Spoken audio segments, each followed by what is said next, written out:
Perfect. So we are back. Sorry about that, internet problems, but we fight on regardless. Um, Tony, you had some plans for the evening. Yes, I just needed a quick step outside for 10 minutes or so to walk around the perimeter of the hotel. There were a few things in our previous iteration that I went to look for. And the idea was that there were things that I wouldn't have known about in advance. So if that was a dream, for example, and this one's reality, there would have been no way I'd have known what to fill in those gaps with. So I'm going to take a few minutes walk around the hotel and just check those things out. Um, that's my Yeah. plan. Before you go, Rudi would like to say the following. He opens up his the prospectus of the people who are of the guest speakers. So, if Yes, possible, can we see it on the screen as well on the stream? there it is. Yeah. Um, Excellent. Yes, this is the location I wanted it. First of all, uh, 3 names are not included in our hotel guest list. Is that because the La Petite Grande cannot afford the former president or something? Yeah, you're not going to get the former president staying at Le Petit Grand, that's for sure. How about the first two, those who had the lectures before ours? So, you know, Monsieur Henri Canard, he was the man that you rescued on the train in your first adventure from the cultists. He was doing his speech on Egyptian gods, and you would have chatted to him on Thursday. He was very happy to see you and very, he loves you guys. He is a very well-known man. He was the first man booked, and he had a room at the Carlton. Dr. Carl Schmidt, because they wanted the double header of historical civilizations, he was booked early too, and he's also at the Carlton. Dr. Norman Wellesley Right. is also at the Carlton, and Oh, yeah. Heinrich Harbelin, the former president, will travel in for the day. Very well. Well, what I wanted to draw the attention of Tony and Gaston, if he is around at the moment, to show them that everybody knew about the bracelet here in this location where we are now. That is the reason that we were invited. And as we are ruling towards something supernatural occurring in this adventure of ours, what is the one truly, by all means, proven supernatural thing that we have encountered thus far? It is a bracelet itself, he says with a little bit of a whisper in his voice. A bracelet that can cure wounds. He shows his forehead, his hand, where the wound should have been, and says, starting to think that everything might be connected. And somebody's trying to find, I'm not entirely sure, but my theory certainly still have some holes in it. Must be a logical explanation. It has to be. I wouldn't be so bold as to ask where it is currently, but I trust that you would keep it safe whilst we're off out on our, I would be so bold as to say, adventures. Sure, let's go with that. It should be extremely hard to find by any means a man and in this era should possess. But Good. then again, reliving the same day is not a possibility either. So we cannot be sure for anything. What we can be sure that there is a pattern here a pattern that shows that the man that this Bauman will bestow upon him to detect evil will be the one who will most likely will die. And no matter our most my efforts couldn't save Flavio last time. I'm afraid Yes. we won't be able to save whoever that be this time. How about I propose that one of us will undergo this particular hex. I think all of us have been hexed by some other spells of the Great Bauman before. But what if we suggest we start talking about good and evil and preemptively incept the notion into the Bauman's mind, so that one of us, I volunteer, of course, myself, if no one else does. But what would happen if one of us died, no one else? Because it does reset around the time where the death of that man occurs. Is that not the case? I tend to agree with you. I actually haven't yet been the subject of Bauman's mental powers. Indeed. And they're immune to magic. And in that spirit, I, of course, will happily volunteer Gaston for this mission. Surely to die would be the greatest adventure of all. My dear Tony. You haven't lost your sense of humor. That's a good sign, a very good omen. But I do tend to agree. This does seem to be the crux of the matter. We have to pay a lot of attention to that. If ideally one of us could be the victim of that, and the others can do whatever they need to in order to understand if there's anything different about that trick to separate it from the others that he does. Yes, that's exactly where I'm deeply confused, because if that man should be the truly magician, a wizard, a sorcerer of sorts, why would he pay the others good money to pretend that they are under an influence of a spell when one of the three at least spells is actually working and leads a man to madness and eventual death? That's that does not compute. This, I think, is essential. We would have to identify what he does that is different, because if we're right, let's assume he's doing something genuinely supernatural, then that is different from the approach he takes with the giggling, for example, where he pays people off, he manipulates them. We know that he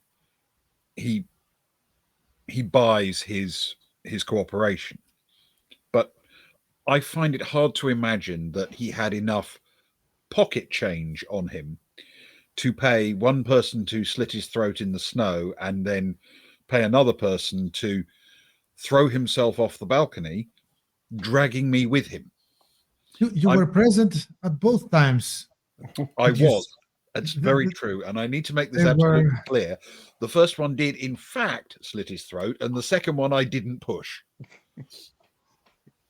I know I'm not insinuating that you are the person behind those murders. My great. Because if we were explaining these crimes to the police. What I wanted to ask, if you did saw madness in their eyes. I wouldn't say madness in the sense of raving insanity, but they were not themselves. They were driven by something beyond their control.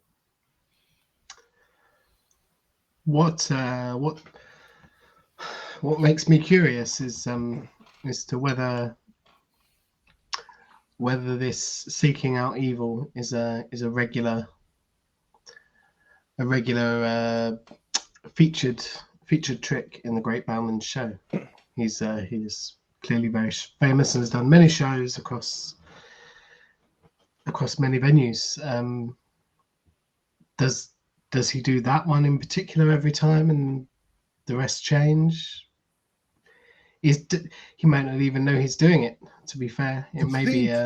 My good friend, you should put your journalist gifts to good use and try to find out as much information as possible about this Bauman. And how would you consider your stealth skills, your dexterity, your athletic prowess? I have been known from time to time to skulk in order to get a scoop, if you will. Perhaps as Tony is doing his own investigation, you should focus yours on Bauman, unless that young receptionist hasn't stolen your heart just yet this time. And as for me, for some reason, I am drawn towards the past instead of the future. Our past and this symposium's past. I would like to contact, if possible, our good friend Henry, and maybe even the other historian, and trying to find a correlation between Egyptian gods, human sacrifice, and what could be possibly happening to us now. It's a matter of history that I shouldn't find difficult to find any connection, if there is any there. And most certainly the bracelet.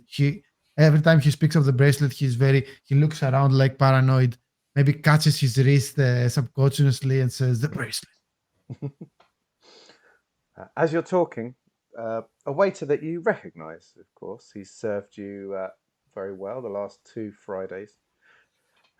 Philippe approaches with starters and lays them out at the table around you, carefully moving. Oh, Philippe, you scared me. You know my name, Herr Otto. An honor indeed. I hope my name has passed to you through stories of good service rather than bad. Yes, every man is responsible for their reputation. You know me as a great historian that I am, and I know you as a great waiter that you are. Thank you so much, Otto. It means a lot to me. And as he's sort of being buttered up by Rudi, he's sort of putting the plates out, and he notices the pool of champagne on the tablecloth. Oh, excuse me, sir. Says I shall clean that up for you. And he sort of puts his he pulls his big white, his cloth off his sleeve, and he puts it down and starts wiping it. And he's so enthused by Rudi Otto's praise that he ends up wiping it too exuberantly into Tony's lap, wiping up all the champagne. Oh, thank you, Otto, thank you. And Tony finds his second best pair of trousers coated with champagne, making it look like he has indeed wet himself, rather unfortunately. Though, dear friends, we know that he has not. But unfortunately, dear friends, only the 4 of us know that he has not.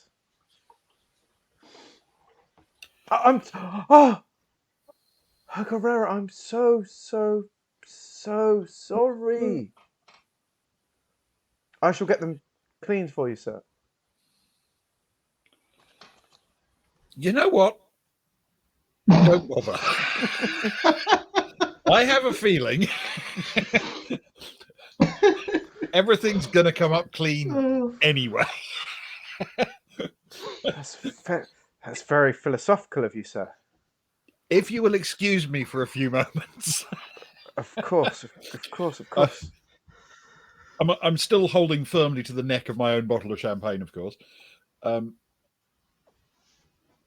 going to take a good swig from it and then say to the gentleman at the table, I'm going to head upstairs to change my trousers. I'll then step outside the hotel and do my reconnaissance, and I'll come back as soon as I can. As you get up and walk past, Flavio and Stefano turn round and see you. Flavio raises a glass and says, I guess the toilet is a long way away, Monsieur Guerrero. You bastard. I'm going to say, smile sweetly and say, I preferred you when you were dead. He looks very confused, and then sort of half smiles again. He's a cheerful fellow, and he raises his glass to you again. After all we've done for him. Gaston's been busy making notes and taking quotations, and as Tony points out the fact that his trousers are going to miraculously appear clean again, as are the pages of his notebook, he looks at it and scatters the notebook and the pencil across the table.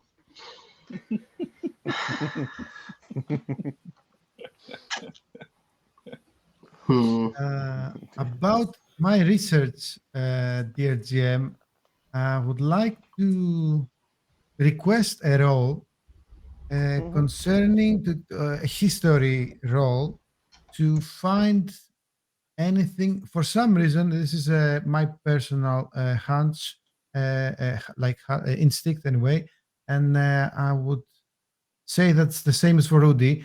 I would like to see if there's anything connecting Egyptian gods and their cults, human sacrifice amongst their civilizations, and perhaps even the bracelet of Mary Magdalene, like the first three speeches of the symposium. Assuming and what's happening to us and what's happening to us. For example, if there is like an Egyptian god who wipes out memory, or where it's something, anything really. Okie dokie. Good evening, Monkey Tales, by the way. Thank you for joining us. We're just about to delve deep into the history of sacrifice, memory loss, and Egyptian gods. So it's a good time. I hope you guys had a fantastic stream, and thank you for popping in. We always appreciate you, and you join us, in our 1930s guys. Okay, Rudi, I need you to roll them. So you and Tony, and I can't remember if Gaston was given tickets or not, but I know that you and Tony definitely got in on Thursday. So you saw and you listened to Henri Canard and Dr. Carl Schmidt give their talk. So I'd like you to roll an education plus history, please. Boom, that's a 5 plus 5, a total of 10. What you remember, so you have some training in the occult in your writing, but not so much the ancient history. So what you remember from those guys, not so much on the Egyptian side of things. When Carl Schmidt was talking about different human sacrifice, he did touch on that human sacrifice could be used to amend for many different things, whether it was to improve crop growth or weather or virility, or to make amends for past sins of the people. Of the two, Schmidt's teaching probably fits more to where you're at tonight, I guess. Because there is the sacrifice amending for things of the past. And if you're interested in the history, that would probably be the link to find.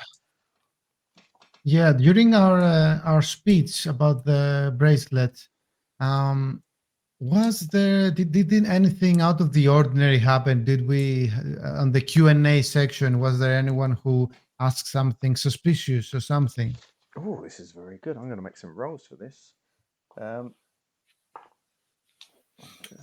That's a very good question. I like it. You had many questions, of course. From those on the two lists, I guess, the guest list and that list, Jean Durand had asked, because he was there, of course, at the time, He was very yeah, keen to know. yeah. He was very keen to know what you'd done with it. I think he was quite relieved because I think you'd said that you cast it to the bottom of wherever or something. I think that's what you said. He was very relieved. He seemed very relieved to hear that it was gone, if that makes sense. Because of course his former partner, his former lover, had been all caught up in it, so he was very glad to see the back of it. Claire Spelling had asked you about the connection to whether she thought that it had powers or it was a mind control thing. Because of course her side of things is the human mind, I guess. So she was asking you whether you thought that it was spiritual or psychological, I guess. Anyone else that would have done? Hang on, I'm just going to roll one more, see if we've got another.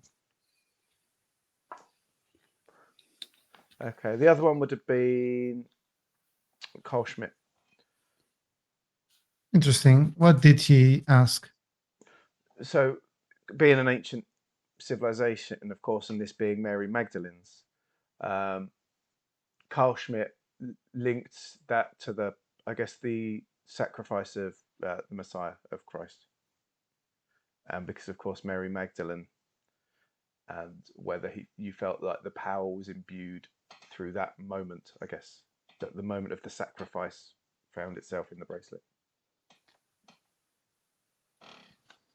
All right, one last question for me. Of To go to the Carlton Hotel and back, how much time is going to take?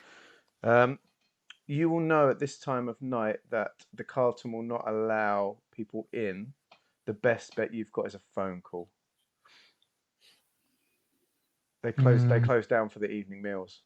That's why people come to Le Petit Grand. It's seen as the best place that you'll get into of an evening if you don't have bookings.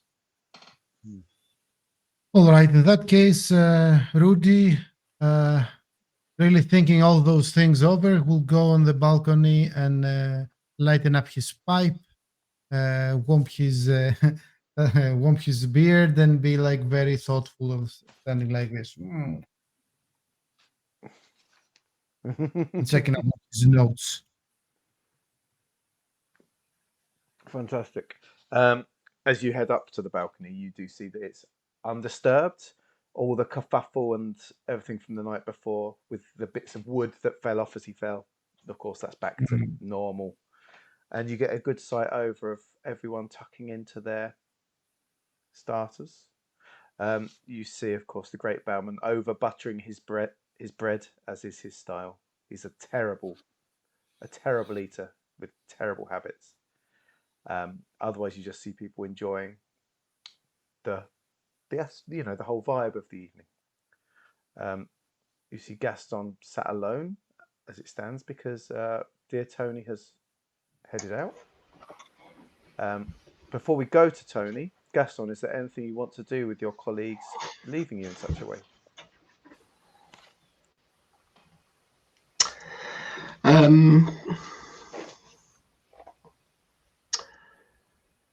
He will make his way to the bar, I suppose. Or actually, no, sorry. He will call Philip over if he can. You're getting the full clicks. Oh. Yeah. Yes, Herr Delarue. How can I be of assistance? Philip, I'm intrigued by, and he'll look over his shoulder, this great bowman. Can you I've heard tale of miraculous performances and such. Did he performed last night? Is that true? Oh, sir, of course you weren't here. Oh, you missed a wonderful performance. The great bowman levitated before our very eyes. If you're here tomorrow evening, you shall see it for yourself. Of course. The fabled levitation is mostly what I'm here for. But I'm also interested in. I hear tonight there's some hypnotism. Did he perform that last night? No, sir. He stays at this place often, and he tends to alternate between the two. He'll do a night of Hmm. levitation, a night of hypnotism. Of course, we get, as well as those that stay. Often people stay for 2 or 3 nights, so it works that way. But we have our evening eaters as well. Those that come in just to drink and eat and watch the bowman, the great bowman perform. His hypnotism is second to none. Of course, of course. What sort of what sort of I've been to many a hypnotist show, and I won't tell you the amount of times I've been made the fool of. What sort of hypnosis does he perform? What does he get people to do? Oh, sir, I've seen him perform many great hypnotisms. He has had gentlemen and ladies alike barking as if they were a dog, snuffling for truffles as if they were pigs. He has had many laugh long into the night. He has had some feel like they're getting hot or cold. He has had some laugh out loud at certain words. Hiccup. So I've seen people hiccuping among them. I've seen people that have drunk a great deal that night wake up stone cold sober the next morning at his say so, sir. At this point, Gaston would have picked up his notepad and flipped it over, and he'll start writing down all the relevant, certainly a list of all the things we've seen or we're aware of. So the hot, the cold, the laughing, the hangover free, and also the fact that the great bowman stays here often. He'll write that down as well, just for reference later for his two friends, and he'll turn to Philip and say, "How about bestowing them with powers? I've heard of hypnotists that have given people the ability to seek out great evil in the room, or to find somebody who has been lying to a friend or a spouse." Roll charisma with chat of all trades, please.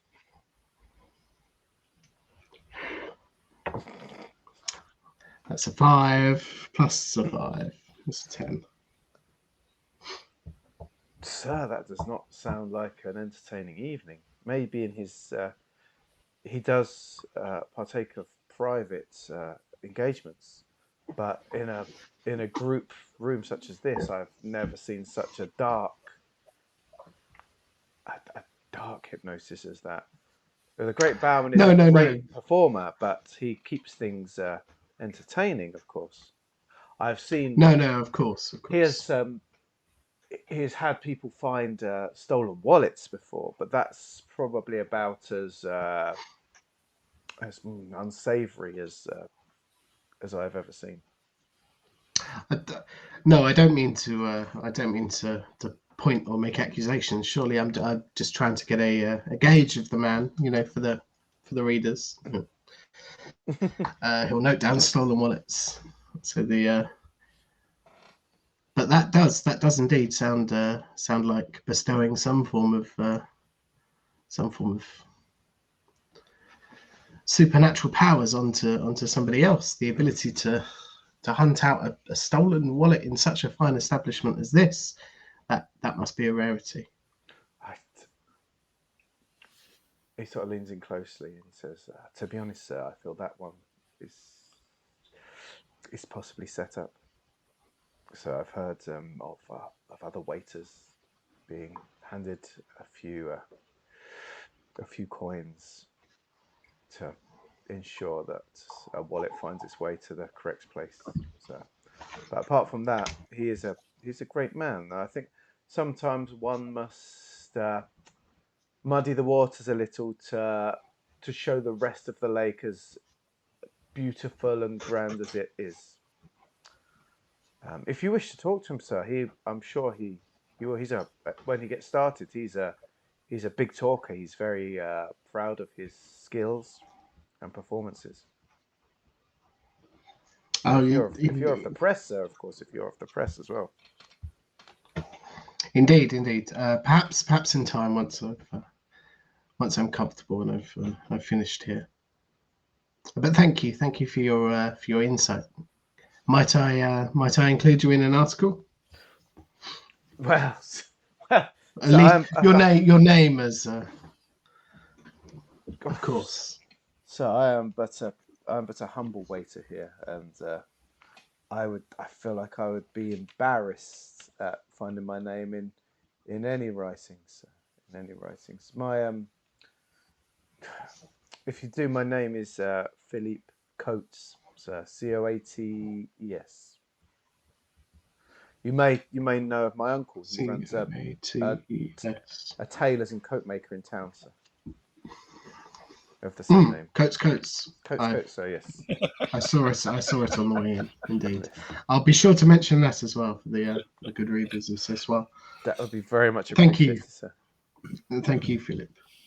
No, thank you, sir. Anyway, please excuse me, sir. I have starters are coming to an end. I must help my colleagues clear the tables and prepare for the main. Please do. Let's. Are you happy for us to cut to Tony at this point, Gaston? Yeah. That's all I've got.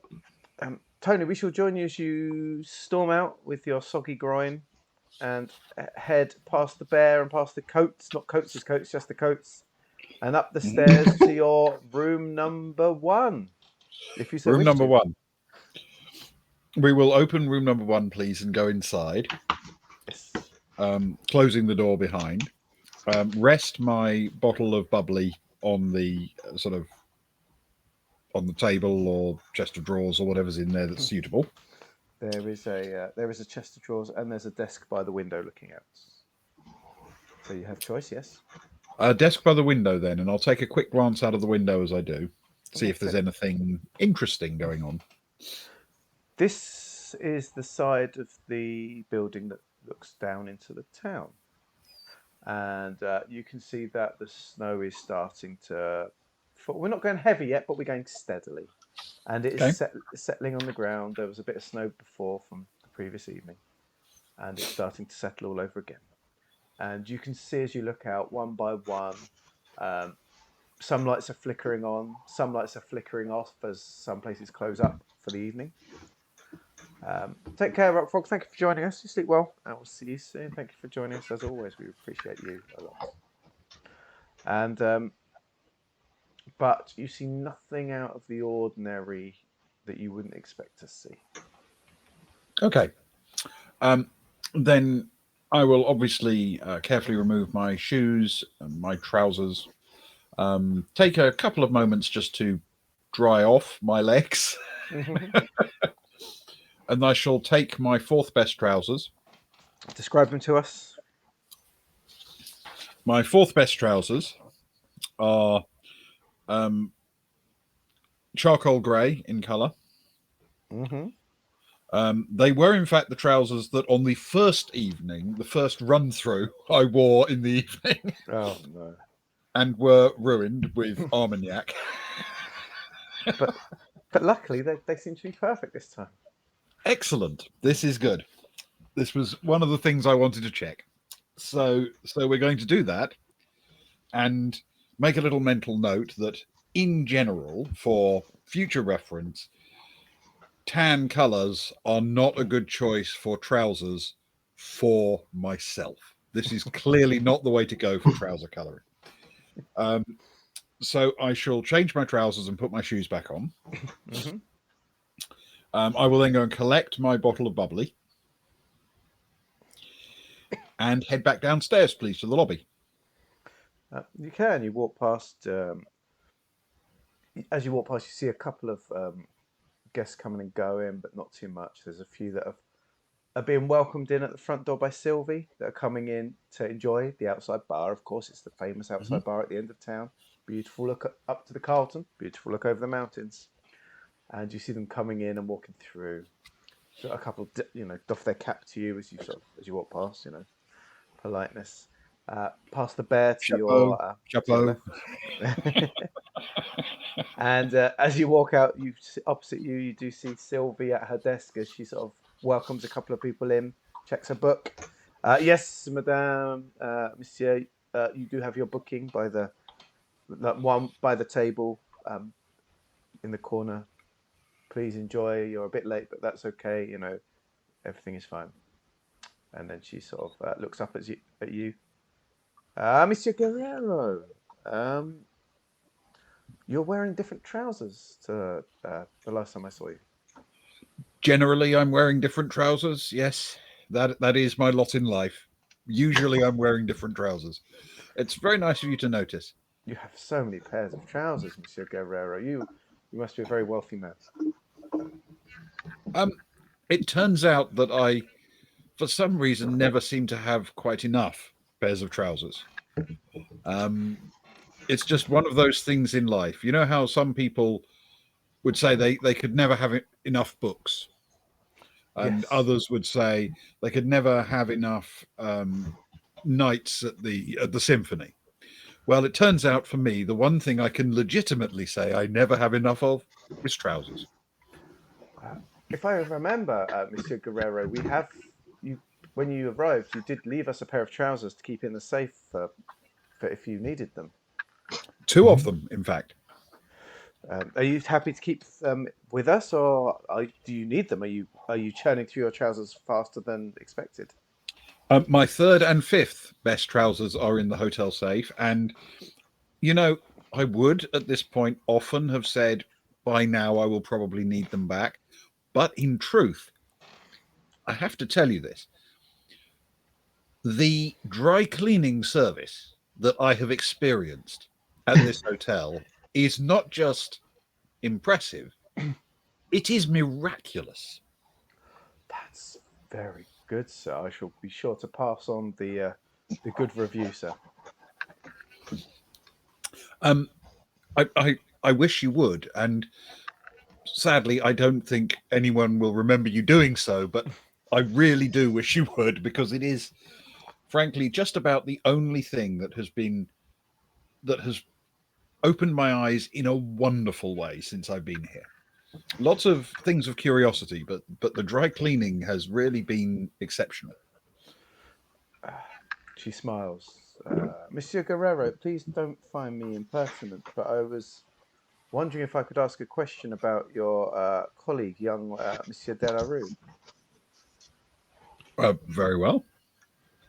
Would you say he's a good man, Monsieur Guerrero? Are you asking me if he's a good man, or would I say he's a good man? She smiles at that. She said, I guess what I mean to say is he the sort of man that plans for the future or just lives for the day?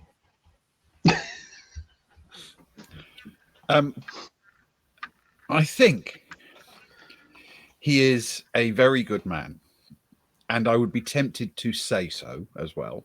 I believe he enjoys life, and that includes living for a day. But, you know, he is a steady person with a good career, good friends, good taste, some outstanding skills, and one of the most reliable people I've ever met. Thank you so much. You've answered the question I could have wanted to ask more. Is there a reason why you've come to my reception, Monsieur Guerrero? Is everything okay in the dining hall?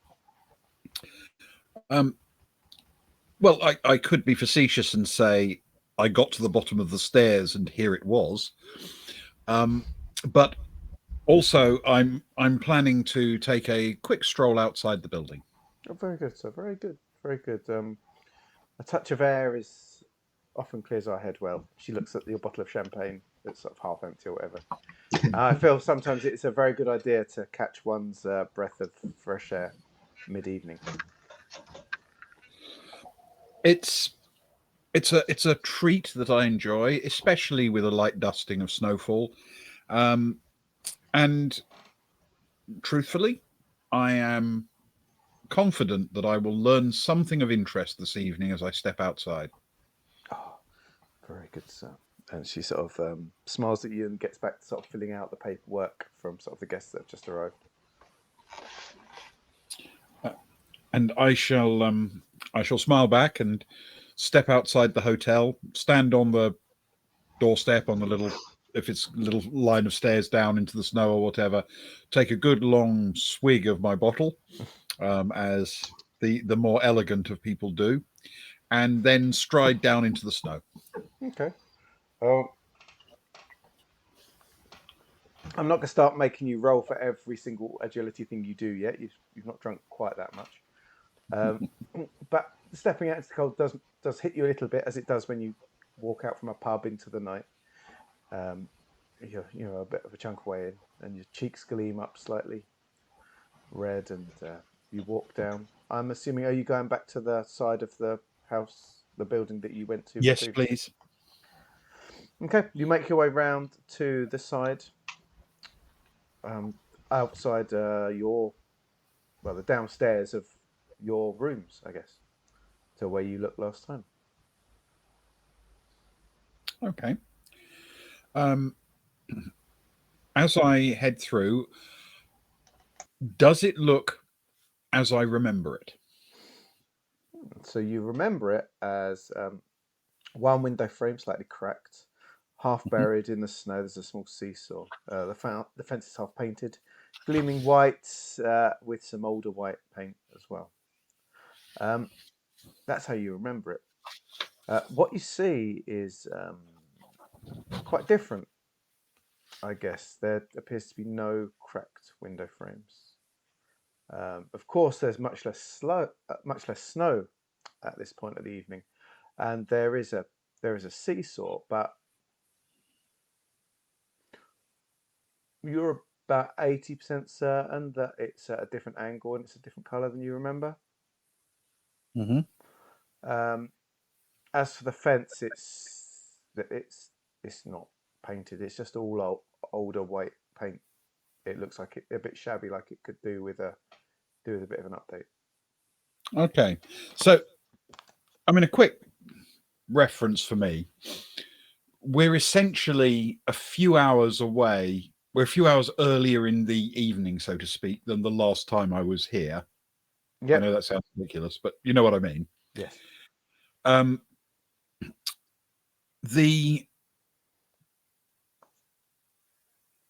Obviously, it is possible for a window frame to crack, or for someone to come along and start painting a fence.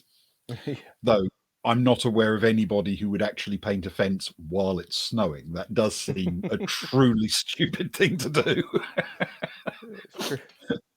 You know, even by the standards of weird locals in strange haunted villages, painting a fence while it's snowing would be freaky. I'm essentially fairly confident, therefore, that what I'm looking at is a different version of reality. Yeah, it's it does appear different. It's not something you'd consider looking at before you checked into the hotel for the first time, of course. So when you looked last night was the first time you ever saw it, and it does appear, although there's a similarity to it, that might be because the brain has created what you'd expect it to look like. You know, maybe it is. Maybe the reality is filling in the gaps. Maybe this is how it looks, but it's not the same as last Friday. Well, you know, I did remember the cracked window frame, the seesaw in the snow, which obviously is less snow at this point, and the fact that the half-painted fence was newer white paint, sort of replacing old rubbish white paint. So I'm actually quite excited about this. I am going to immediately and fairly briskly stride back to our little hotel. Could you please roll an education, please? Just a flat education.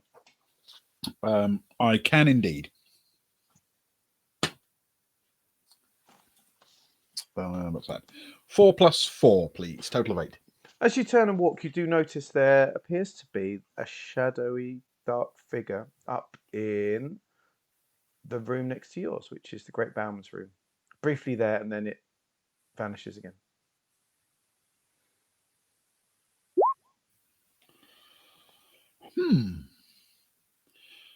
Interesting.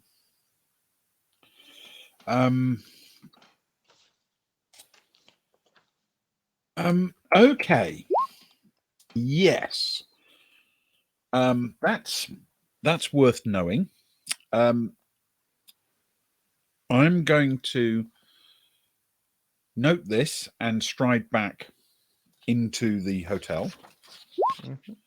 I will quickly glance across to make sure Sylvie is in her place. She certainly is. Okay. What you mean physically, or like in the 1930s with views on women, kind of thing? I mean that she is actually in the lobby behind her desk. I don't mean that she curtsied appropriately as I walked in. Thank goodness for that. Last thing I need to be is a problematic stream.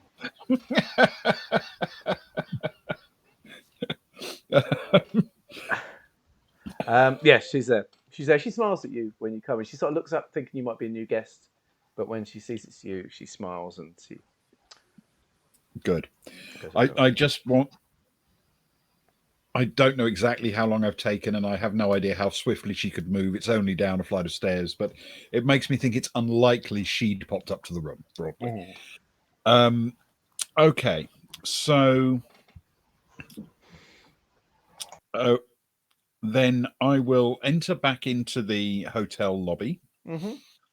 I will turn straight towards the dining hall, please. Yes. That's absolutely fine. I will walk in, and do I see the two gentlemen still there?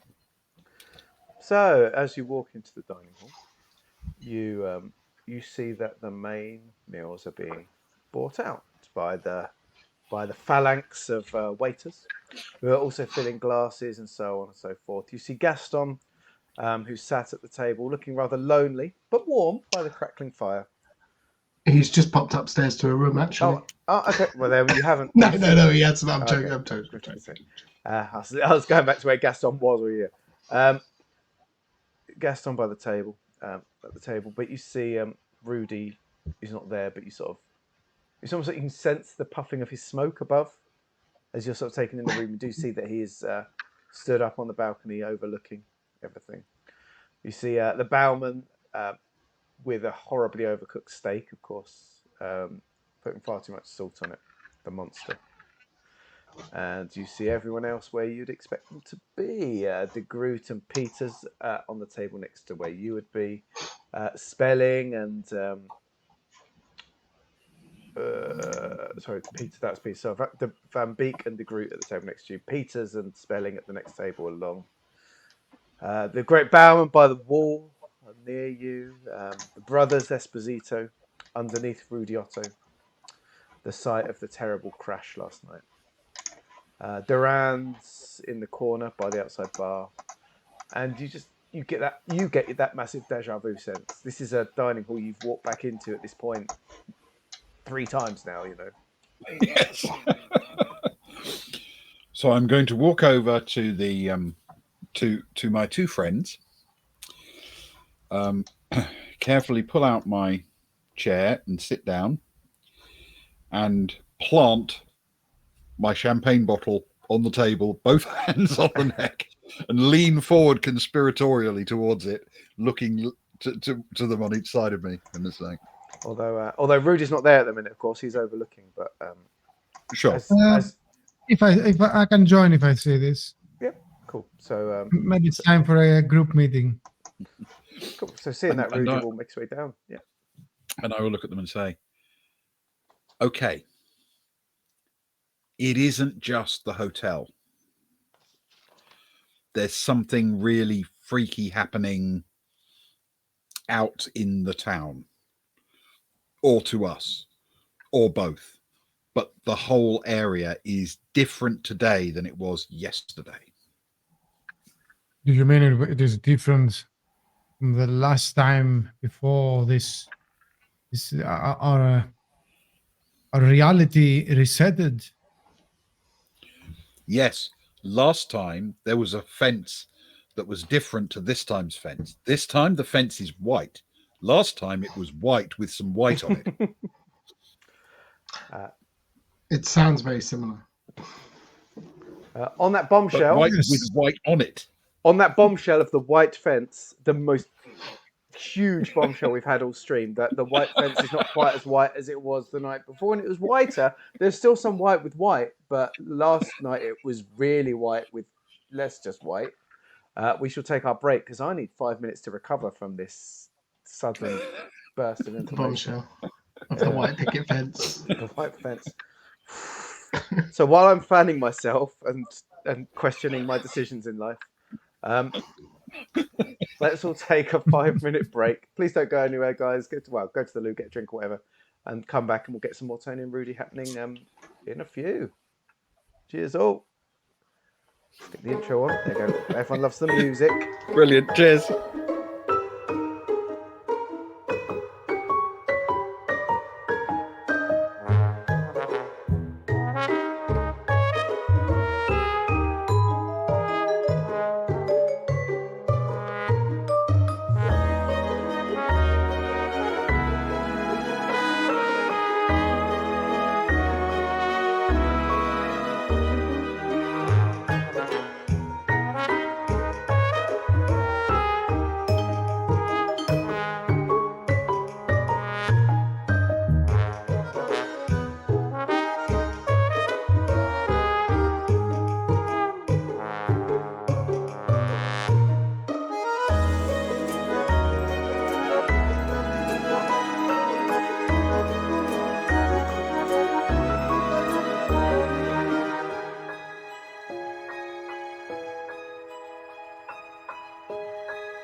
Welcome back, everyone. Here we are, back in the 1930s, back in Le Petit Grand Hotel in Saint Moritz with Tony.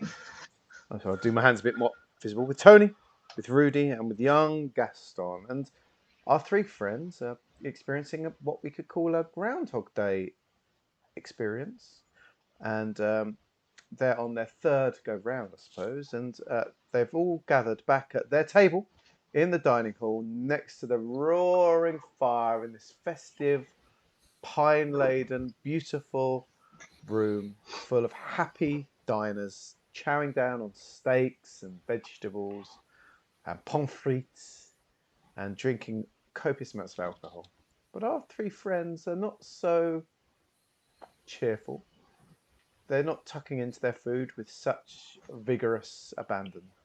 Instead, Tony Guerrero has just slapped down his half-empty bottle of champagne, and the heads have butted together for a bit of a group meeting, and that's where we return. Can I just check that Bauman is in the room quickly? The great Bauman he is tucking into his horribly overcooked steak that he has put far too much salt on, because he is the greatest villain of all time. He is a monster, an absolute monster. He probably ordered it medium, didn't he? Yeah, and then when it came, he said, "Just put another couple of minutes on it."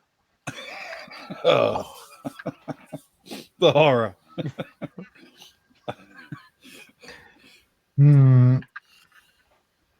Updates. So, besides this white or whiter or less white fence, I'm not quite sure what was there to notice. What about you, my dear Gaston? Have you made any discoveries? Because I haven't. But, I'm still searching for them.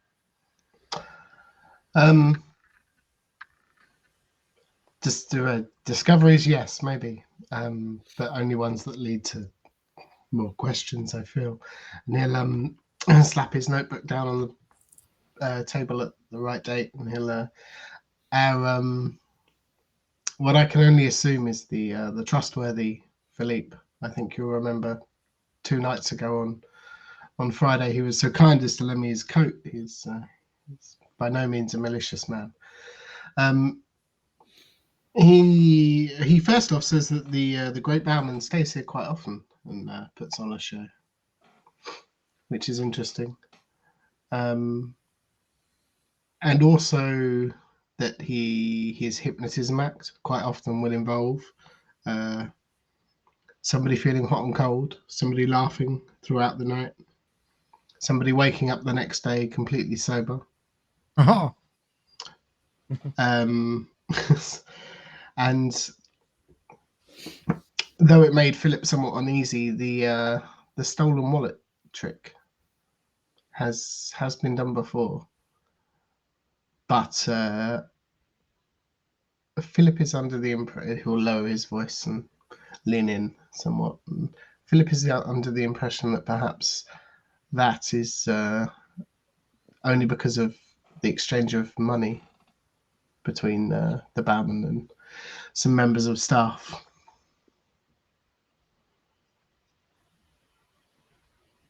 And that this is perhaps not true hypnotism. I'm thinking of cornering Philippe, making him feel guilty for spilling our good friend's trousers, ruining once again, and trying to coerce out of him if he has seen the great Bauman interacting with any of the guests from this or the other hotel this past few days, from the moment he arrived, really. I want to figure out if there is someone else working with the great Bauman.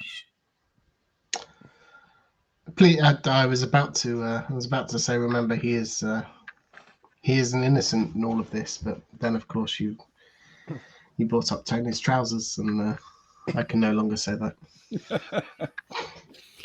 Well, as I returned to the hotel, I did see a figure in Bauman's room, next to ours upstairs. What? But he was there when I was smoking my pipe when you were out. This is my question. And correct me if I'm wrong, but we saw a similar thing last night on our way back to the hotel just before. Great Bauman's. It was. Indeed. And I think I remember giving them, whoever they were, the finger. I hope they appreciated it. But today is a different day. And as far as we are concerned, none besides us is reliving this moment.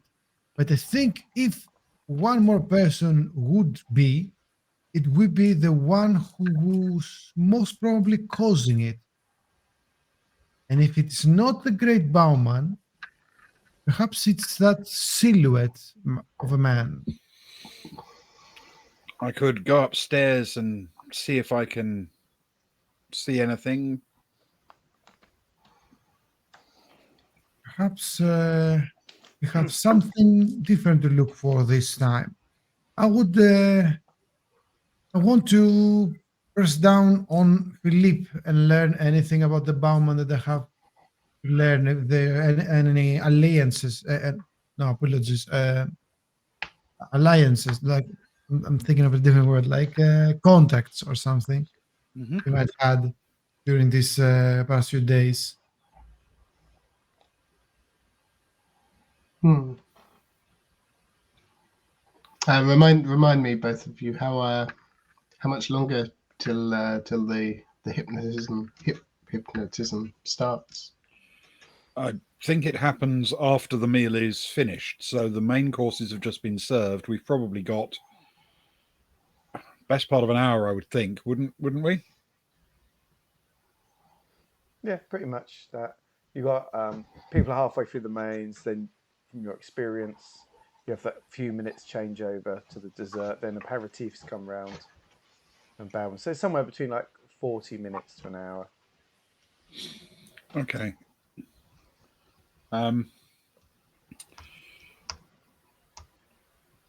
It's perhaps worth one of us trying to butter up Bauman and see if we can get the invitation to be his subject for his special trick, as you suggest.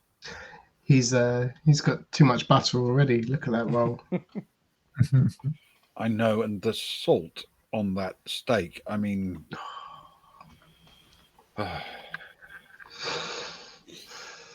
Evil. The man is clearly a wrong 'un. There's no doubt about it. But he may not be the actual guilty party here.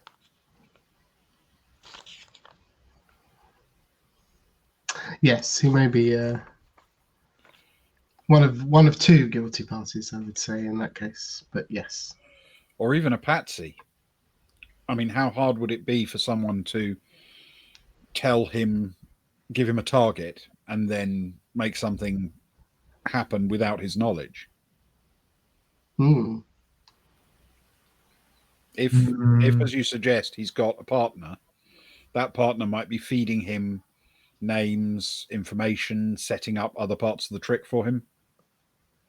Rudi would like to remind everyone, actually, in character, I would like to remind you that during our speech about the bracelet, there were a few who shown some interest and asked some particular questions. It was Jean Durand. It was because obviously he was there. He wanted to make sure we have disposed it. It was Claire Spelling, who was fascinated about the manipulative, coercive, mind controlling abilities that this artifact could possess. And it was Carl Schmidt. By the way, I'm not sure I'm pronouncing the name correctly. I need to see the list once again. No, it's all good. It's perfect. You hit every single one. Carl Schmidt, who asked about wanted to make a connection with our Lord and Savior Jesus Christ. If I'm correcting, because I just wanted to add it into the mix, into the big cauldron of information we're stirring up all this time. And now I think my next step would be to go and speak to Philippe and try to learn anything of anyone getting into his room or spending time with, anything that any staff member would have seen. And I think one of the two of you should butter up on the Bauman. Well, Mr. Tony, between the two of us, it appears one of us is buttering up the Great Bowman, and the other breaking into his room, investigating the room. Okay. Your It's time to choice. pop your cherry, Tony, during this timeline by falling under his spell. If you wish, I will take that responsibility. What I wish is for us to escape this conundrum, but for now, I will settle for you taking this quest.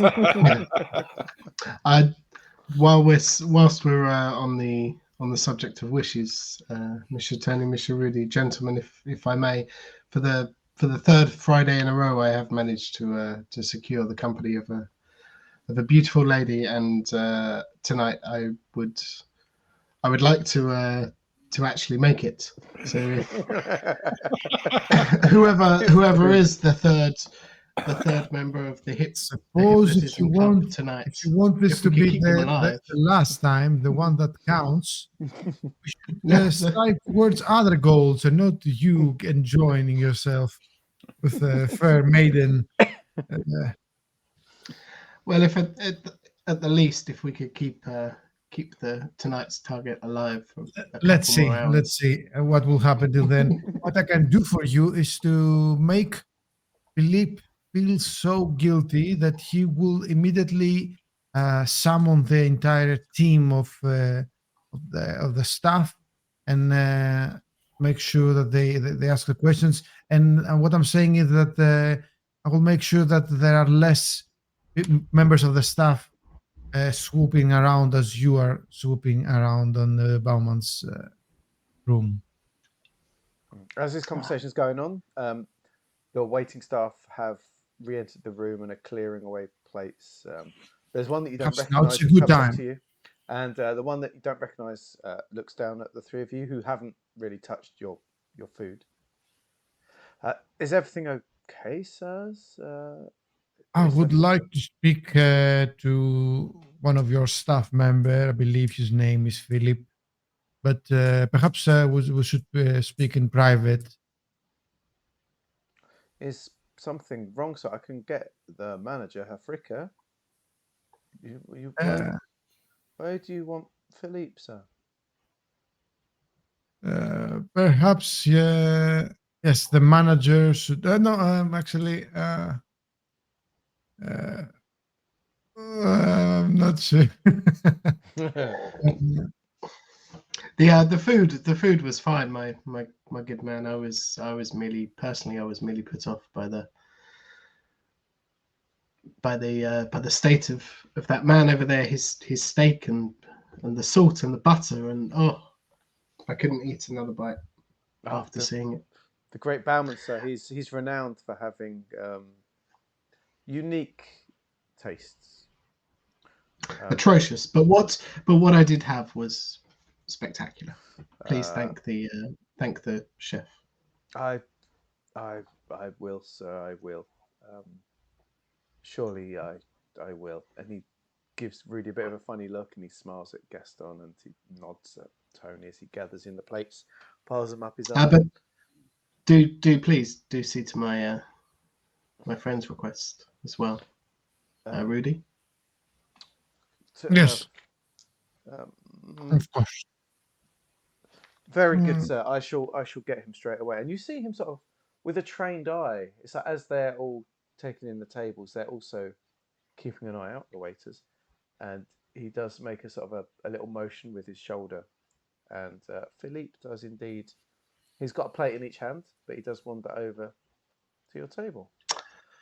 Monsieur De La Rue, Guerrero, Otto, I'm sorry that the main does not seem to have taken your fancy this evening, sirs. Luke, can I just quickly jump in and say that given my previous discussion with Philippe, Gaston is very much keeping an eye on his pockets. He doesn't want anything to be planted on him.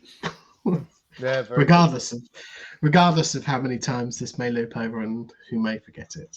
Very good. I don't want a stolen wallet ending up on my possession. In fact, or that of Tony and Rudy's either. In fact, why don't each of you roll? Could each of you roll your best out of agility or education, then, please? We choose which one. Yes, please. Education would be rather fit. It's a 1 + 3, total of 4. Okay. I hit the dream 6 + 4. 1 + 4 is a 5. During this whole situation, Gaston, you'll be very much aware that nothing has been taken or planted from you. You're very aware of your wallet. You're very aware of your pockets. Everything is good. Tony and Rudi. Tony's a bit drunk by now, so he's losing some of his edges. Let's put it that way. His extremities are numbing down a bit. You'll have no understanding. You've not been part of the conversation. You're not paying attention to your wallet or your pockets at this point. Same with you, Rudi. Because you've got other things. Yeah, if it isn't my notes, I'm not really paying attention. I was right going to say, now. Rudi's all about his notes, isn't he? So yeah, he knows exactly where his notes are, but that's his focus. Tony is in Indeed. his own thoughts at this point, I guess so. And as Philip says this, he'll hear Gaston will turn to him and I'll say, "Well, I believe Monsieur Rudi would like a word, but if you'll excuse me, gentlemen, I think Tony, do we have something to attend to?" I will nod and look meaningfully towards Bauman. Philippe sees that and he'll say, "Do you, Monsieur Guerrero, do you wish to take your dessert with the great Bauman?"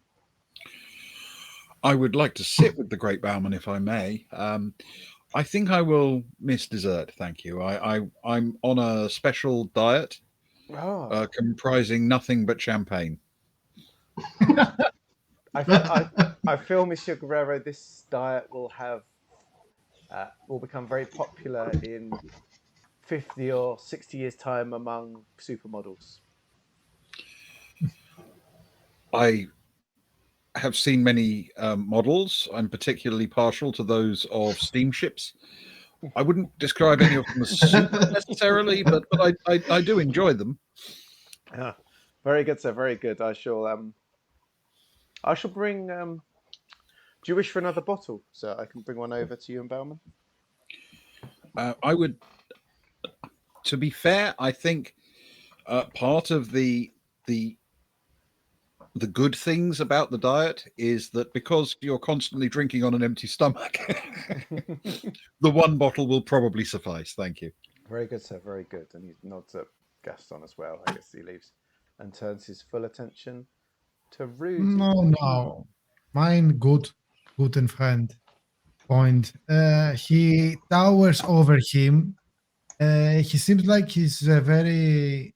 If someone sees him, he feels like he's caressing him with like a friendly hug. But in truth, he's kind of bullying him, like starting to pull his polite, soft intimidation.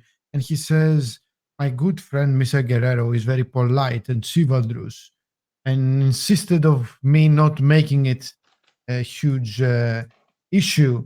But as I was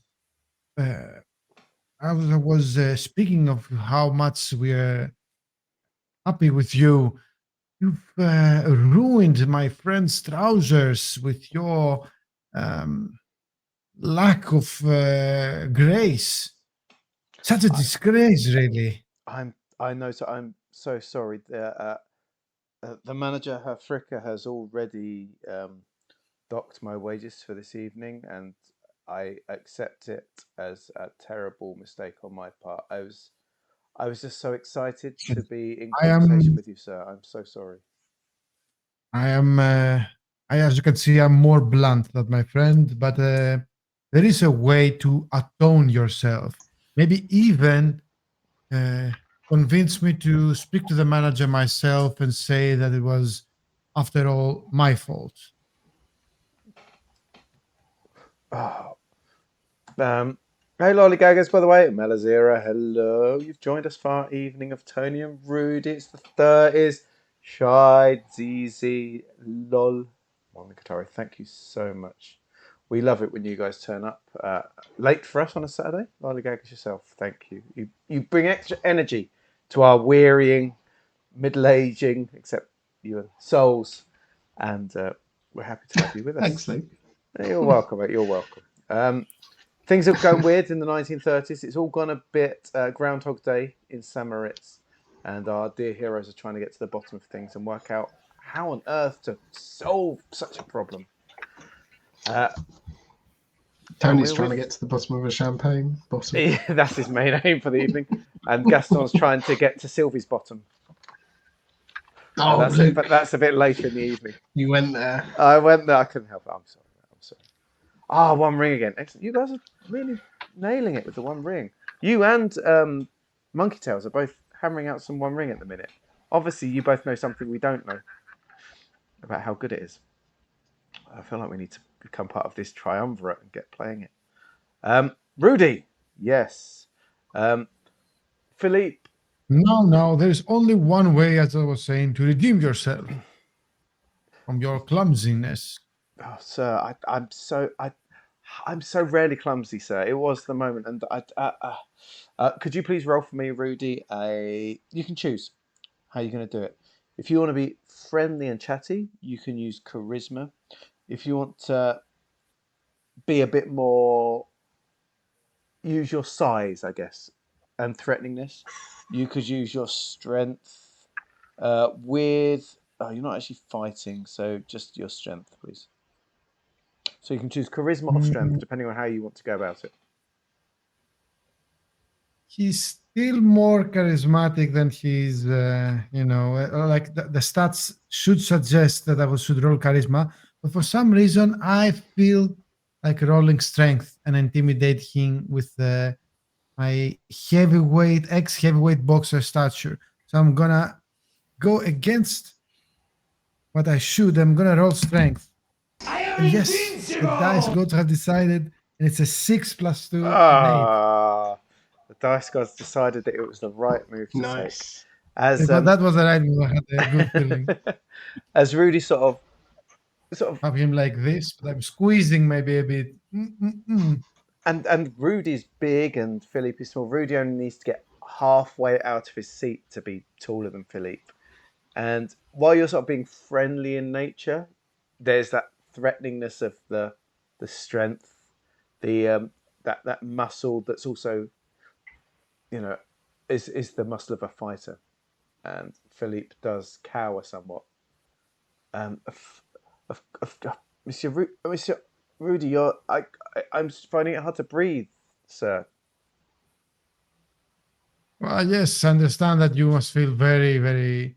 He relaxed the grief a bit. You must feeling very, very insecure about your skills as a waiter right now. But what matters is that all can be forgiven and forgotten if you would tell me this simple fact. You see, I want to know if you have seen anyone, any of the guests, any of the staff member, any of the guests of another hotel, really, any of the spokesmen of the symposium, anyone really, be close to the great Bauman these past few days. Oh, sir, he generally eats alone, so he comes in of an evening. He sort of spends the afternoon out and about. I think he takes private performances and such like, and he comes in for the evening. He dines alone, takes his performance, uh, retreats to the snug maybe for a nightcap or something like that, and then heads to bed. From what I know, he breakfasts alone. Every now and again, he will breakfast with someone. Uh, and he racks his brain a bit. Uh, as he racks his brain, could you roll either strength or charisma? Whether you want to keep strong arming or you're going to become more friendly with him, I guess. Now it's a good time to switch it to charisma, I think. Oh, that's a 1. No, a total of 4. There have been breakfasts where he's eaten with other guests briefly, but I can't remember who it is especially. I never serve the great Bowman himself. Who serves the great Bauman then from your, and who takes care of his room when he's not there? The great Bowman chooses Alfie Romeo to serve him. So, thanks, Socks, from last time. Alfie Romeo, sir, serves Bowman. He requests his service. I feel that he, between you and I, sir, he finds the gentleman more pleasing on the eye, sir. I see. Very well then. He gives him a bit of a strong tap on his back. Pa! And goes carry on, He Philip. sort of lurches forwards a bit at the tap on the back. I will make sure that the manager will forgive you and won't take your wage for tonight's service. Carry on. Thank you very much, Monsieur Rudi. Thank you. And he sort of takes his. If possible, find that Mr. Alfie for me and summon him in my presence. Of course, sir. And he scurries off to the kitchen, leaving you there. While you're waiting for that, I think we should jump to one of the other two. Rudy's done some good work. Are we going with Tony to the table or Gaston to wherever Gaston is going? Pick between the two of you. I'm happy either way. I'll need one of the two of you to pick, please. Dice. Why not? Roll a dice. Yeah. Roll a dice. I use the same thing. I rolled a 1. I don't know what that means. I guess it means I have it. we have to decide. We have to decide who's what before we roll. I think. But yeah, you go, Ben. You can't just roll dice. What does that mean? I shall walk over to Bauman.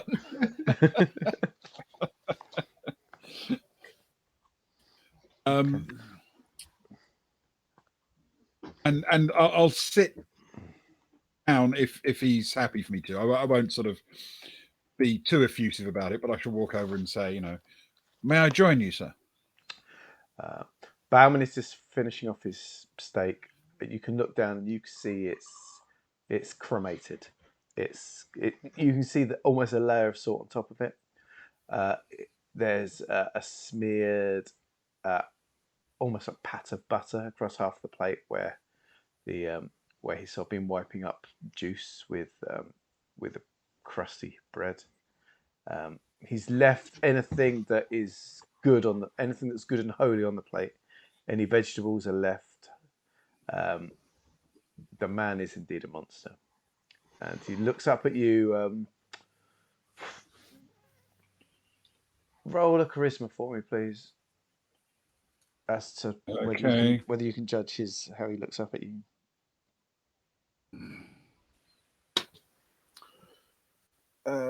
So 4 plus 3 is a 7.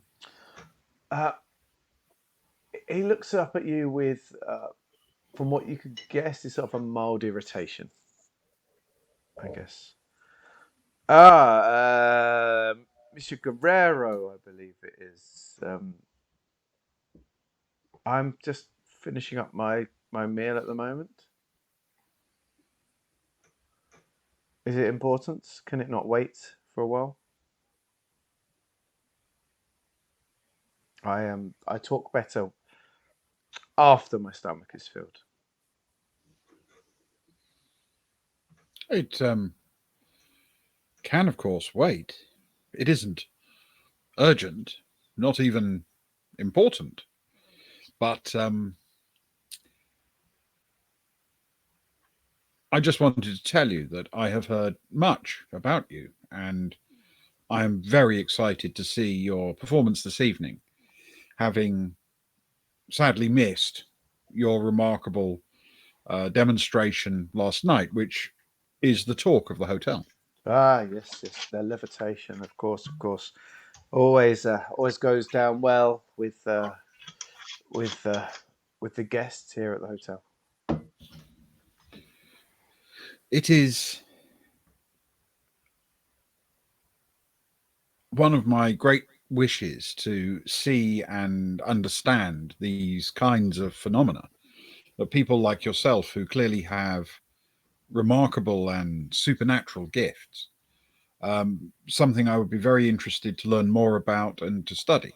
You may know that in my own life I have encountered once or twice various objects of import and power beyond that which could be easily explained by the men of science. I have heard of your speech today, Mr. Guerrero. I was not there, of course, but you can't. If you're in St. Moritz this week, you can't go without hearing of such tales and exploits. I hear of the bracelet, a fantastical piece, a piece that I feel that I myself could not have let slip from my grasp. Well, there is so much more to that tale, and I believe you would be fascinated to learn the ins and outs of the magical and astonishing powers that that bracelet possessed. In fact, it might even inspire you to your own researches and other things. But as you say, you are much better at speaking after your stomach is filled. So I will leave you. Just let you know that I'm very eager to see every part of your thing this evening. And I'm sorry we won't have an opportunity to discuss the bracelet more. We're going to roll a contested. We're going to make a contested roll, an opposed roll as it is. You're going to roll your charisma, and he's going to roll with his, and the highest is going to win. Okay. I'm just going to. Okay. I'm going to mute because I'm about to sneeze, and I don't want to upset everyone in chat. Bear with me. Fair enough.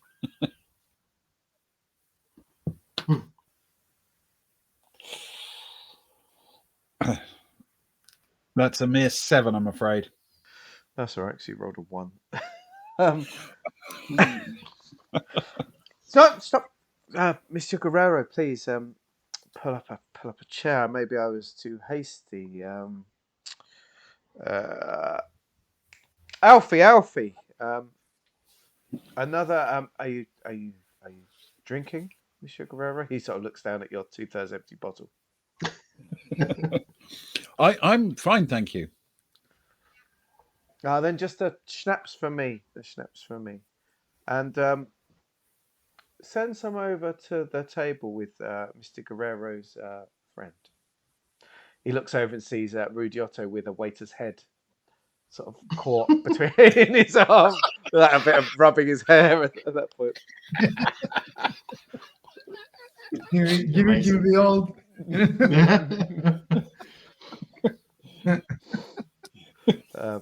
Alfie nods and sort of scurries off to go get the drinks, I guess.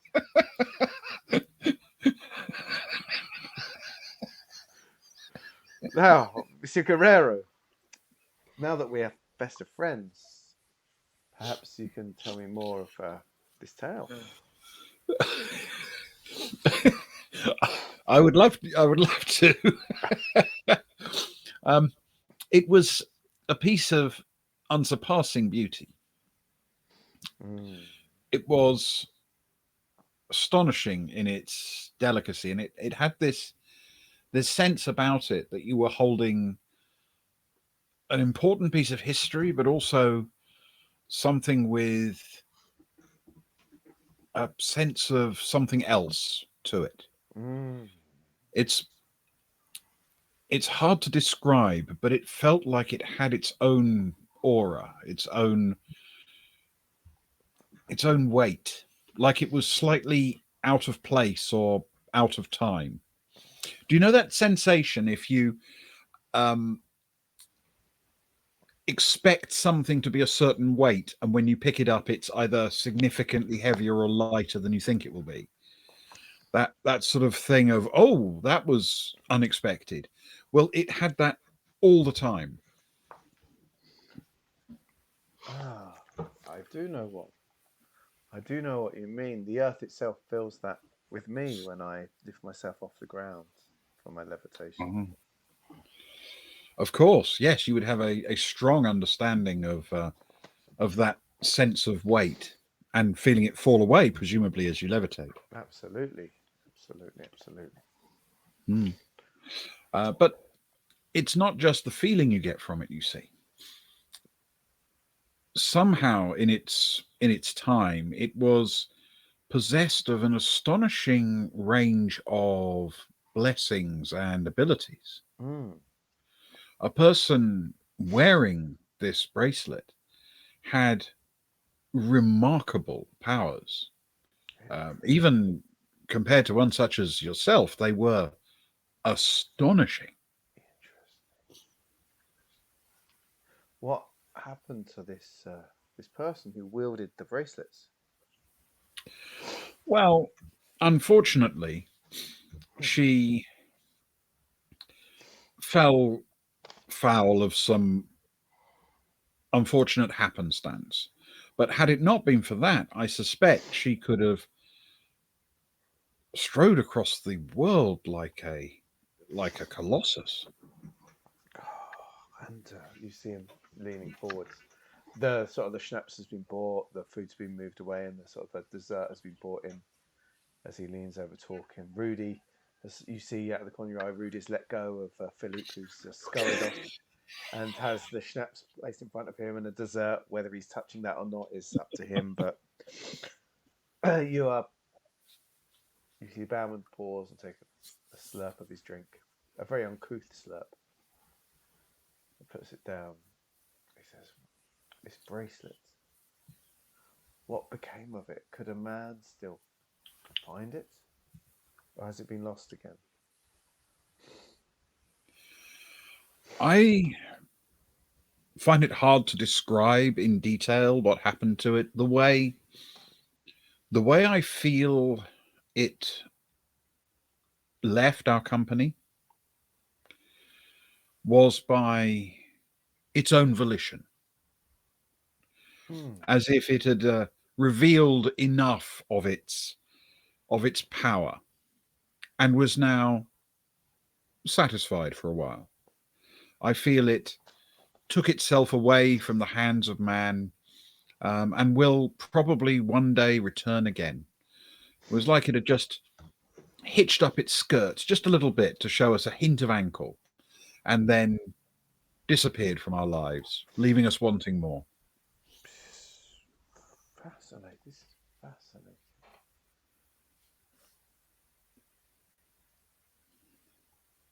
Do you believe in hypnosis, Monsieur Guerrero? Believe in it. I don't Ah, know that one is required to believe in it. I believe in gravity, but I don't have faith in gravity. It happens to me whether I believe in it or not. the human mind is a fascinating thing, Monsieur Guerrero. Hypnotism is just a way to open a door into the psyche, into the innermost feelings of an individual. and just reach into their true desires, or they're just to open up their spirit and their soul. I myself will be performing feats of hypnotism when I finish this fine dessert and this glass of schnapps. And I hope and trust that you will stay and watch my performance. Oh, I most certainly will, and with enthusiasm and excitement. I am very interested to see a master such as yourself in this work. If you might consider the possibility of using me as a subject, I would be greatly appreciative. Mm. Roll a contested education. Okay, Now they're talking about a topic.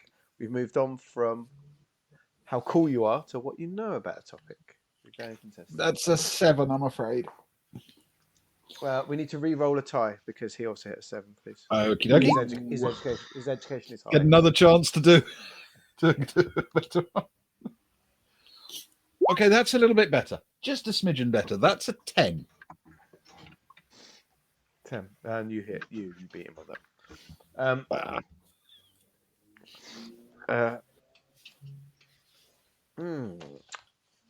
It would be an honour, Monsieur Guerrero, for you to be part of my performance this evening. I shall hypnotise 3 people, and I shall ensure that you are indeed one of them. And I hope that you find the experience enlightening. I will await the experience with great excitement. And you don't have to tell me that the mind is an amazing and curious thing. I spend much of my time with, well, Rudi. And every time he opens his mouth, something comes out that you would never expect. I'm not at all surprised. I'm not at all surprised. What a splendid man he is. You must learn a lot from him every day. He is a man of character and a character of a man. He's a man of size, and there's size to the man. Well put. I hear he was a great fighter in his youth. He was. He doesn't speak of it much because he's not prone to bragging. But I will tell you on the just keep it to yourself. He was undefeated as a professional. Undefeated. I am invincible. My goodness, what a record to have! I'd love to speak to him more about his fighting days. But for now, Monsieur Guerrero, please let me enjoy my dessert and my drink and prepare for this grand performance this evening.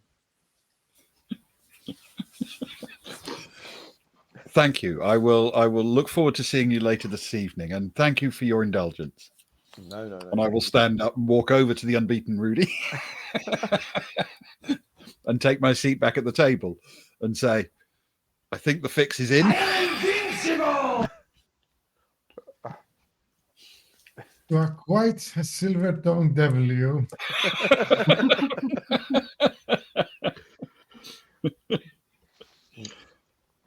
You can still see in that, like the crook of Rudy's arm, there's a slight telltale sign of hair, grease, and sweat from where Philippe was nervously held.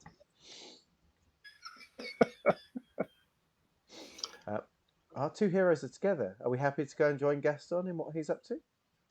Mm-hmm. I'd first like to briefly point out that through all Tony's hate of the Great Bowman and his steak and his butter and his eating habits, all it took was a short conversation about Rudi, and they were thick as thieves, laughing away. Like they'd known each other for years. I feel it's more of a reflection on Rudi than anyone else. But He's the man that brings people together, I feel. yes, and knocks them out. A shared love of the man. Gaston, as you leave the dining hall, you sort of, as you're getting towards the door to the hallway, you look back at a bit of a commotion and you see young Philippe in the crook of Rudy's arm, and you see Tony asking to sit next to Bauman and sort of being welcomed in after a moment. And as you said, you are free to leave the dining hall at this point, if that is indeed what your plan was to do. That is his plan. He shakes his head for a brief moment and then remembers that neither Philippe or the great Bauman will remember any of this tomorrow. Maybe the Bauman will. Maybe Philippe. He shakes his head again at the at the inception of his thoughts, and he'll head out to reception very briefly. You head out, and Sylvia's there. She's sat with a newspaper, just reading. It's gone quiet by this point. No one's coming in for food, and the late drinkers are not quite in because the late drinkers have gone for food elsewhere before coming in. So there's almost like a 30-minute pause where she's got a chance for downtime, and she's reading away. What newspaper? She's of course reading Ce Soir. Of course. She's a lefty, of course. He'll wander up to the desk and he'll say, "Well, but this is embarrassing," and check the date on the paper. The date is for today, if I remember the dates right. Let me just put the symposium in this step. I believe that is Friday, the 3rd of December, 1937. That is indeed what I have written down. Good. It's getting hard to keep track of everything. But presumably there's nothing that Gaston has written that's in there. No. Nevertheless, he'll. It's a good choice, but somewhat embarrassing. My apologies, Sylvie. I'm just. I wondered if you could do me a favour. I'm just popping upstairs to retrieve my good friend, Monsieur Tony's, I believe, at the 6th maybe best pair of trousers. He needs another. He needs another pair of trousers. Is it a spillage or a more personal issue? A gentleman would never discuss such things, but it is, of course, a spillage. If I'm not back in 20 minutes, could you please send word to them that I may require some assistance with finding them? He gave me very vague description of where they were kept. Of course, Monsieur Delarue. Thank you. Please, Gaston. She glows at this, and sort of embarrassingly covers the half of her face in the paper. Of course, Monsieur Gaston. I shall cover whatever you need for you.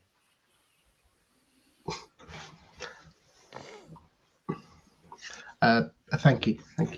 Till later tonight. Good evening. The time cannot pass quickly enough. It's but only a few hours away. And she sort of smiles at you, sort of coquettishly, and goes back to the newspaper. Yeah, bows his head and heads upstairs. Of course, to the room next door to Tony and Rudy's, and pauses for a minute and listens at the door.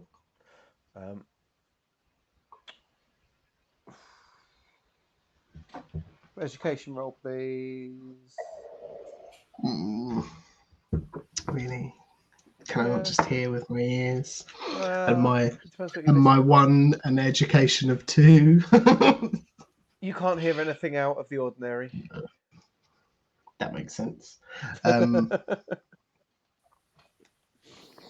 He will, as quietly as possible, just try to open the door. Try the handle.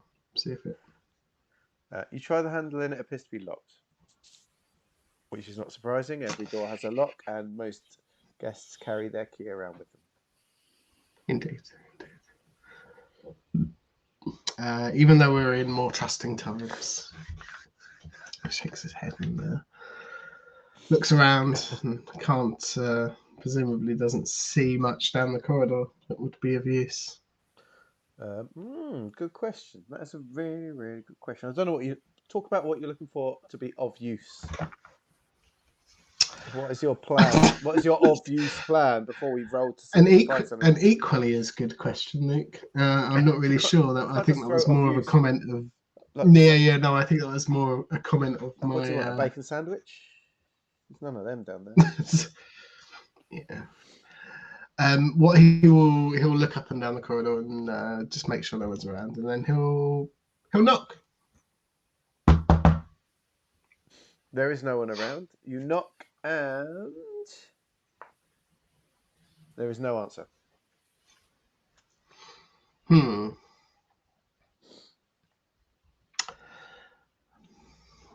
look up and down the corridor again, and he'll run back down to reception.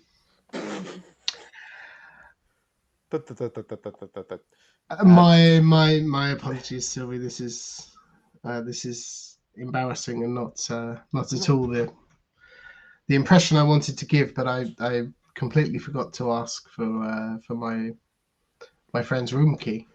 I don't suppose you have a spare to Mr. Rudi's room, so I could fetch him his trousers and avoid him the embarrassment of of course, Monsieur Gaston. His current situation. And she's sort of trying to. She's half looking at you, half trying to cover looking at you. She finds you very attractive, and she fumbles around with the spare keyboard, and she manages to pull you off another set of keys. Of course, yes. This is the. Please don't lose these. These are the spare keys. They will be safe with me. Thank you. I'll be back in a moment. Brief moment till I can gaze upon your beauty again. Oh. Turn and run upstairs before she has time to react. And head into Tony and Rudy's room if you can. You can. The room laid out as you go through the door. Directly ahead of you is the double bed, which looks very cozy. Tony Guerrero's second best pair of trousers has been discarded upon them. Rudy's side is a bit more unkempt. They're the original odd couple, whereas Tony likes to keep himself quite neat and tidy in his ways. Rudy has definitely let himself go over the last year or so with the Felix of the two. There's some paperwork on the sort of on the bedside table. He sort of cares less about that side of things. There's a chest of drawers directly to the left as you go in. A wardrobe on the far left-hand wall, and directly ahead of you, the other side of the bed, is a large openable window with a desk in front of it. Beautiful. He fights back the journalist inside of him enough because he cares about his friend's privacy. He'll lock the door behind him, and put the key in the pocket and head to the window. Yep. Very good. Open it. Yep. Head out the window. You can. What's the plan when you head out the window? He's going to head next door, assuming there's some kind of foot placement and handholds. But it's not too far. How far is it? He'll look out. How far is it first, Luke? From their window, which is quite central to 2, it's probably about 5 meters. Now, it is doable. The layout of it's a lot of wooden balustrade, even if it's not a walkway or anything. The layout of the building allows it. You will need to make some agility rolls to make your way across there, but your judgment is that if you're on your game, it's doable. And is there light coming from the window? There appears to be a faint light coming from the window. Okay, he'll take a deep breath. Think to himself, well, at least if I don't make it, I can try again tomorrow. Out the window we go. Okay, roll an agility for me, please. No, because you don't have those things. No driving. There's no driving involved. It's a 4 + 4 is an 8. you make it. You scramble somewhat. There might be a couple of moments where your foot vanishes slightly beneath you. As you sort of leave the room, you sort of leave a bit of a crack in the window frame, somewhat. Sort of from your sort of the foot trips a little bit. But you do make it across, and you find yourself just to the right-hand side of the window to room number 2.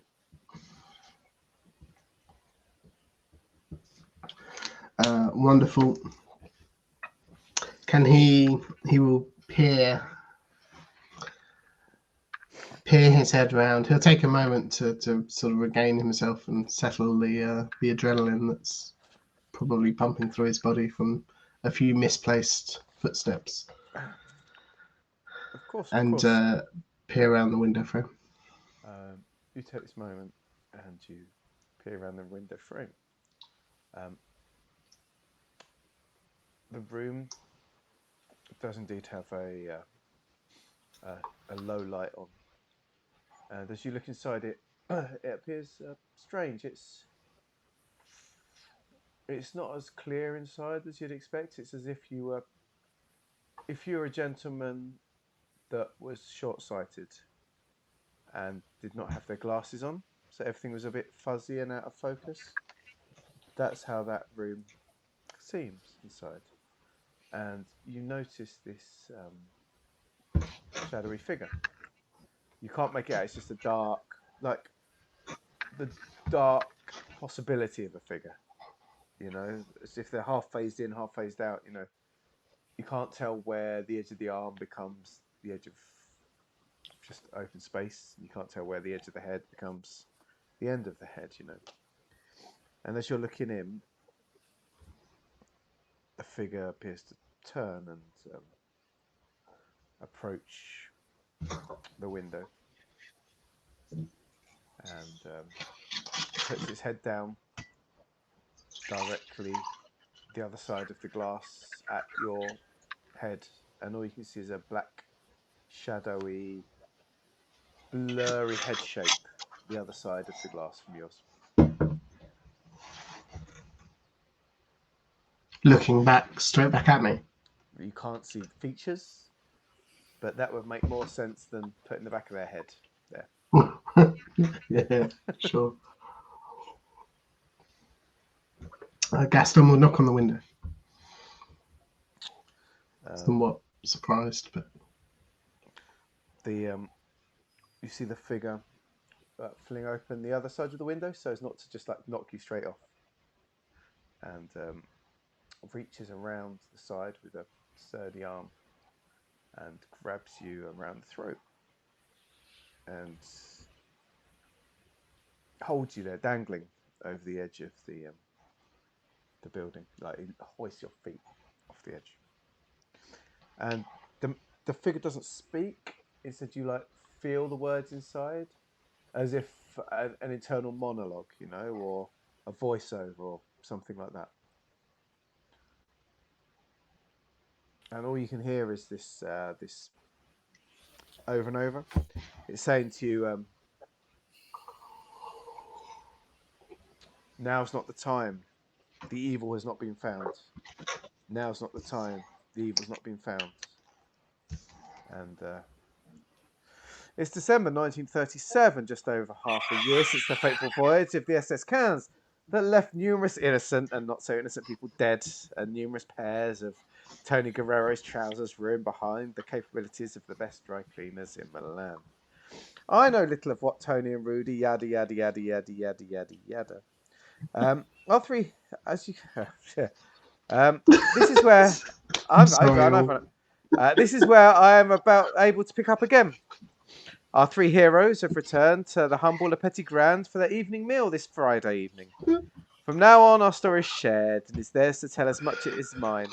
So all I'll do is set the scene of the dining table at Le Petit Grand and then hand over to our fair three heroes. Rudi, Tony and Gaston, having spent the day at the symposium building off their tales of their wonderful time, their amazing adventures on the SS Cannes, are sat in the dining room of Le Petit Grand, waiting for their evening meal.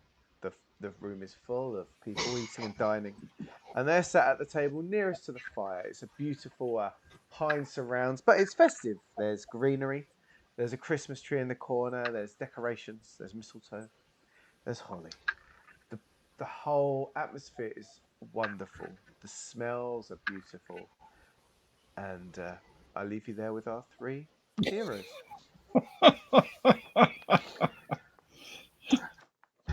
Gaston lurches back in his chair and grasps at a hand at his throat that isn't there. What just happened?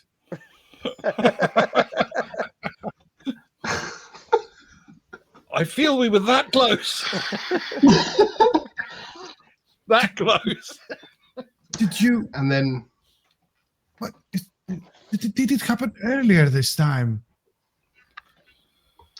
my sincere apologies.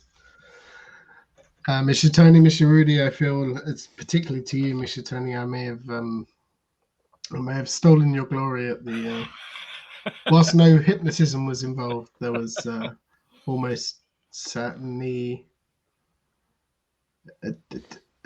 I feel like I now know the sequence of things to say, though. he picks up whatever drink is closest to him on the table and just takes a Here, big Gaston, swig. you look paler than usual.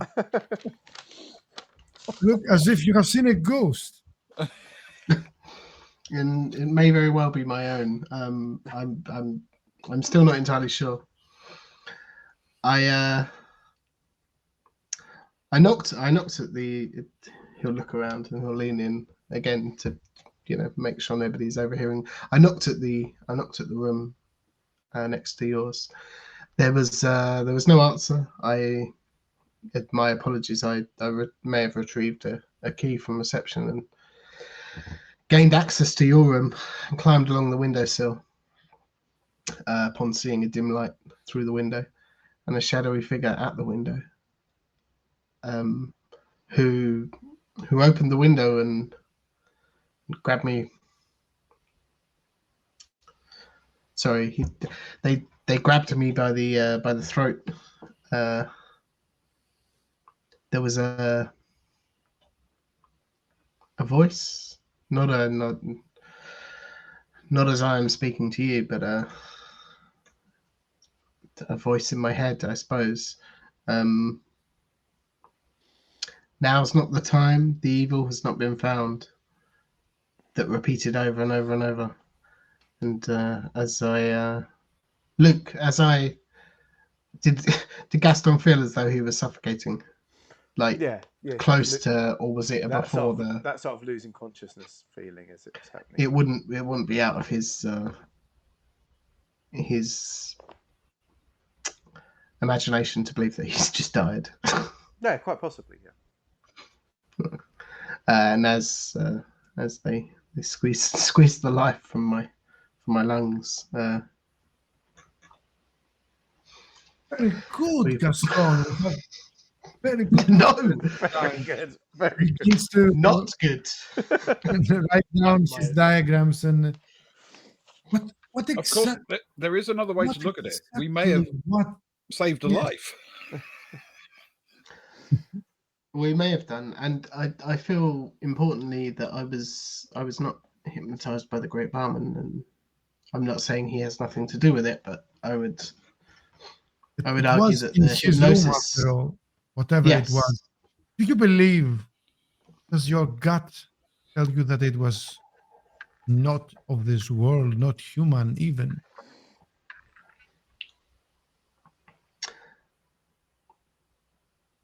the figure was shrouded in shadow, as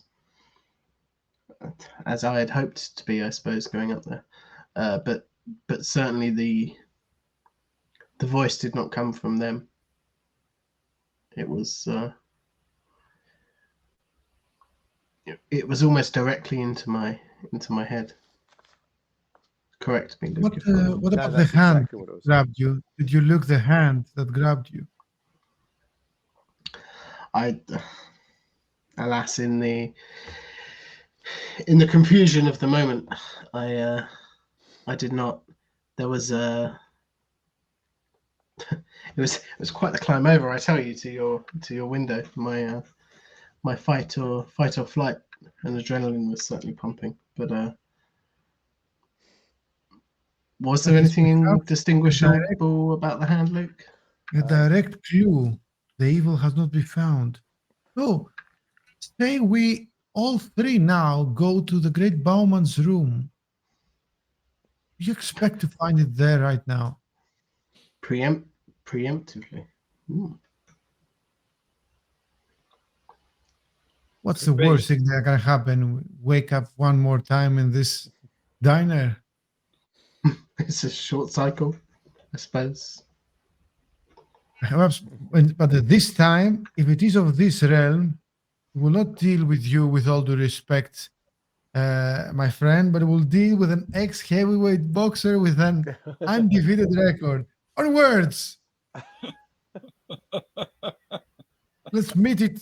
I am Head invincible! As Gaston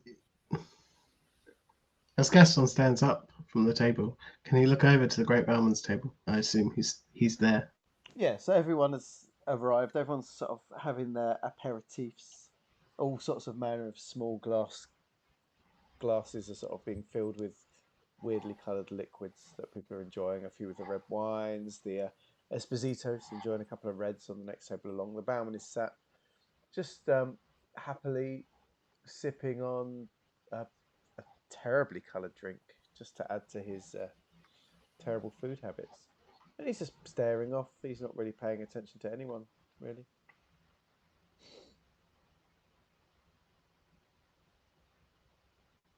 Okay, cool. That's all I wanted to check up on. I think Rudi will be going.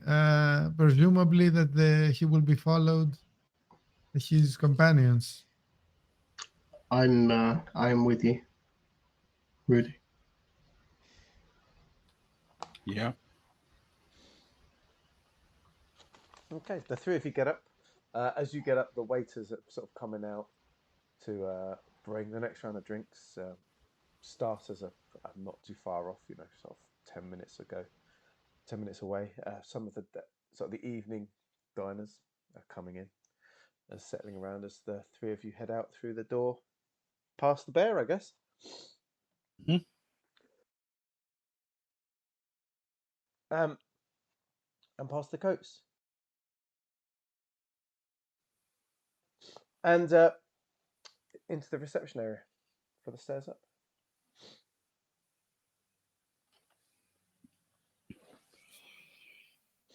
Okay, we're going to head up the stairs.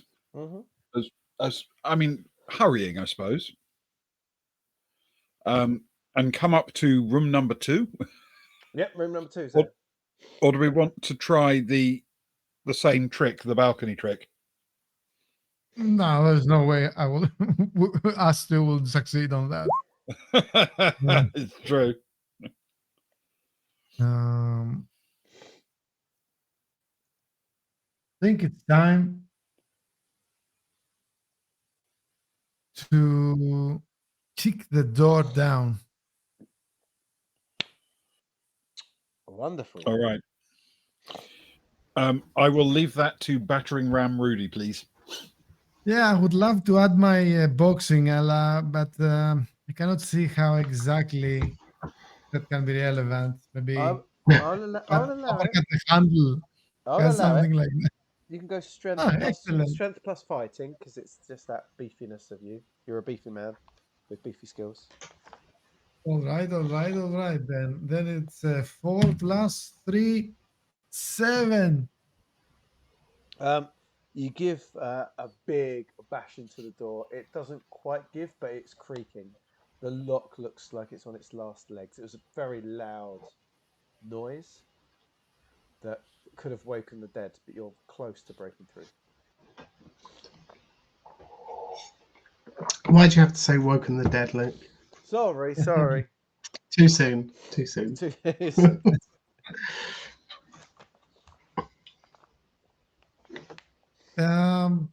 One more. If it takes another shot, I will do it, or else I will use my body weight to round the door. Strength plus fighty, please. You do hear some footsteps coming up the stairs, though. Yes, it's okay, but let's go. Can Gaston head to 8. intercept the footsteps? You certainly can. Sorry. You can head off there. But- Rudy's doing all the hard work. But do that first. Yes, it's an 8. Think. 8. Rudy sort of Rudy's takes that done sort of running shoulder barge at the door and crashes through the door. As you sort of you collapse down onto your hands and knees, and as you sort of look up, you see this strange shadowy figure inside, like that. It's like they're half in the world and half not, I guess. Like you can't tell where the edges of the arms end, and you know, the end of their body begins, I guess. And you hear this voice. You and Tony both hear this voice in your head. This strange voice. It's not spoken. It's as if it's coming from, I don't know, whether it's a subconscious or just outside of your realm of reality. But you hear, now's not the time. The evil hasn't been found.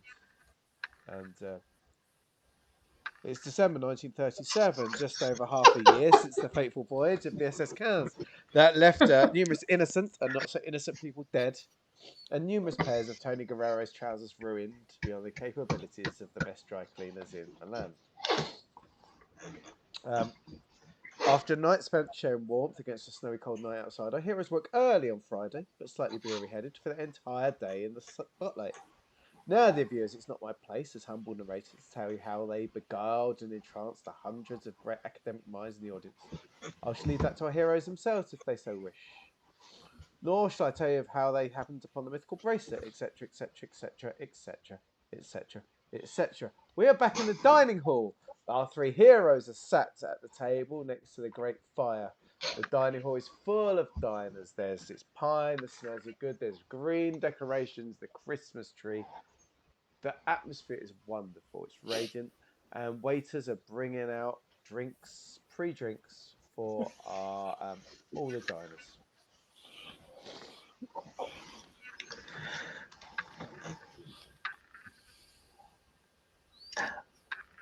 I feel Rudy, all right. If I may, by the way, I'm pretty excited.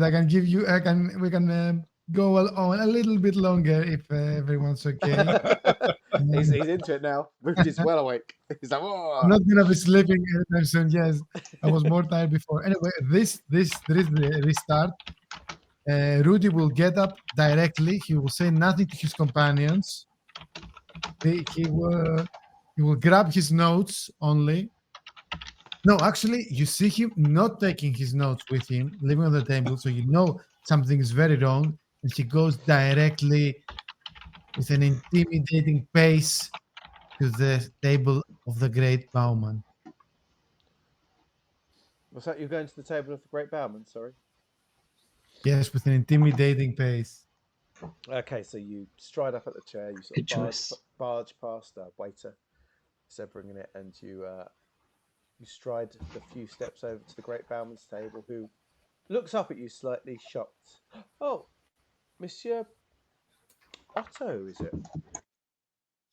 I won't let him finish his sentence. I will table flip his table to the side, his disgusting food habits out of my way, and I will grab him by the by what he's wearing anyways, and then push him over the wall and scream, "What is it? What have you done? What What have you brought to this place?" what are you talking about? I know I'm the only one that drinks this spirit, but I keep the whole company in business. What? I don't understand. I just bring entertainment. What is this field? I just I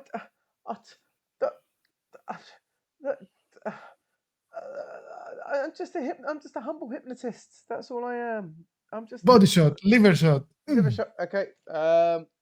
Roll strength plus fighty, please. 9. They connect big shots to the gut, to the underside. He cries out in pain and crumples as he's down. Like everyone is like the gentlemen around the room have sort of pulled themselves up from the ones that see themselves as tougher. They've sort of stood up. The more gentlemanly have sort of stayed sat down, sort of guarding their wives and their partners' eyes from such an affront. The waiters are like surrounding them, not quite sure what to do. The manager rushes at her fricker. Monsieur Otto, what are you doing? I can't stand for this in our hotel. That's the great bowman. What are you doing? Gaston gets up and heads out towards reception Okay, yep, you can go out. with a while big that sigh. process- But please go on with the dining room because this is brilliant. Monsieur Otto, please stop immediately. What has come over you? Otto will ignore everything else and say he will still grab him.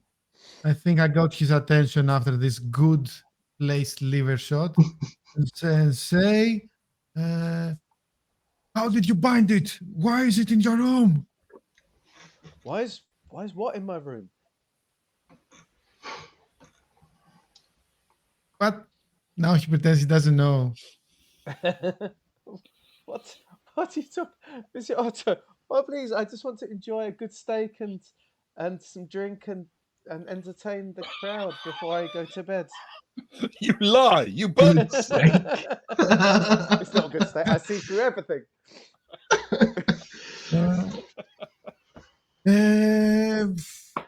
I want to intimidate him and spill his guts. But Tell me literally, everything now. What is it? roll a contested. Are you going physical or are you going mental? I think up to now was physical, but I will take. I think this is a full physical approach. I'm gonna go physical again. Okay, roll physical, please. It's gonna be contested. So add your strength to a d6. Without fighting, just strength, right? Yes, please. Now. That's gonna be difficult. Oh, that's a 6. When I make these difficult decisions, the die always on my side. Interesting. The total of 8. Please, Monsieur Otto, just let go of me. Let go of me. Let go of me. Please, please, please. He's coughed up a bit of blood. He's trying to. He looks a sorry state. Please, Monsieur Otto, please. First you spill your guts. Oh, swear to God, I'm gonna kill you before everyone here. I don't know what to say. Please just sit down. Look, you're making a scene. I need this audience for tonight. I can't have people leave. I get paid less if there's fewer people here. Please sit down. I'll tell you. But I don't know what you want me to spill, but I will talk to you. But please, just let me sit down. What is it that in your room? I don't know what you're talking about. Please Is let he me honest? sit down. Is he really honest? Roll an education for me, please. 7. From what you can tell, he seems pretty honest, yeah. Okay, then I'm gonna ask the following: Who told you to make the detect evil spell tonight? Oh, that's a very good question. Roll a contested charisma for me, please. Very difficult dice rolling. Maybe I add occult to this, maybe? Yes, go on. I'll allow it. Yeah, go on. Yeah. It's because it's something you don't. It's because you don't know something you don't know. You know, it's something that's otherworldly that you don't quite understand. Total of 7. 7. I don't know what you're talking about, Miss Otto. That is something that is part of my show tonight.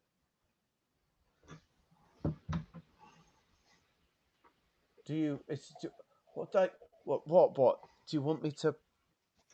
Do you want to be part of my show, Miss? Is this what it is? Do you want to be part of my show? Okay. If you want it that badly, No, Miss no. Otto, He I'll do drops it. you down before I'll he do it. finishes his sentence. I'll do it now. I'll do it now, Miss Otto, if that's what you want. I'll get him to do the levitation. Tony will well happy. Go with me! Show me or My die. friend has been looking for that levitation trick. That's all he wants. That's Uh, 3 days. That's tomorrow night. That's tomorrow night. Oh. like Rudi, from what he's getting, is like he doesn't really know, right? Like I punched him as hard as I could, and I was shaking him up in the air, and He's more shocked and harassed and stressed than anything, I guess. He's just, from what you can tell, he's reaching for answers that will calm you. Hence why it's like, so, do you just want me to hypnotize? Do you want to be hypnotized? Do you want it now? He's sort of freaking out, I guess, because it's come out of nowhere as far as he's concerned, from what you can tell. Rudi will drop him and take a few breaths.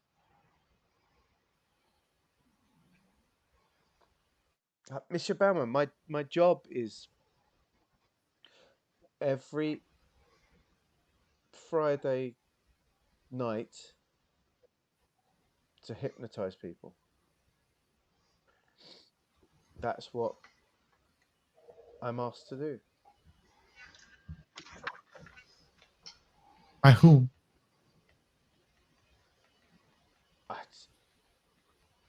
It's what I'm told to do. I get a letter, a telegram sent to my room.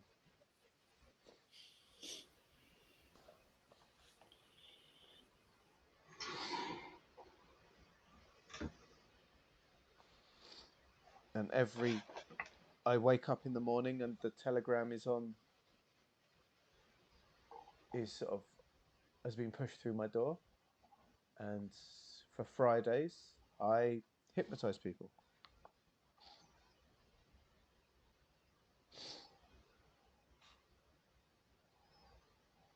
Turns around to see Tony.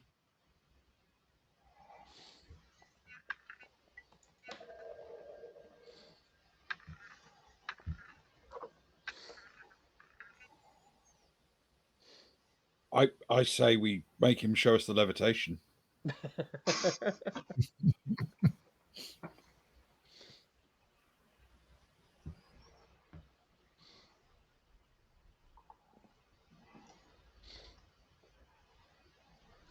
You want to see the levitation? Very much.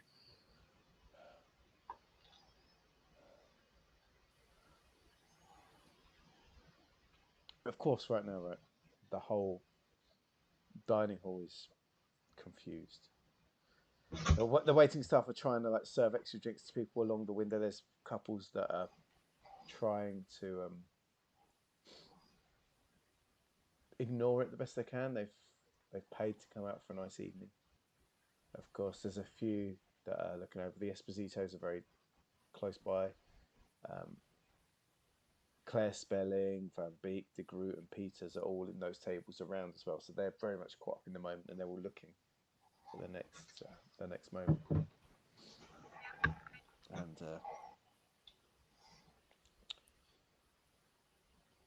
he sort of Bowman looks at you a bit, and he thinks, "Could you roll a contested charisma for me, please, Tony?" Certainly can.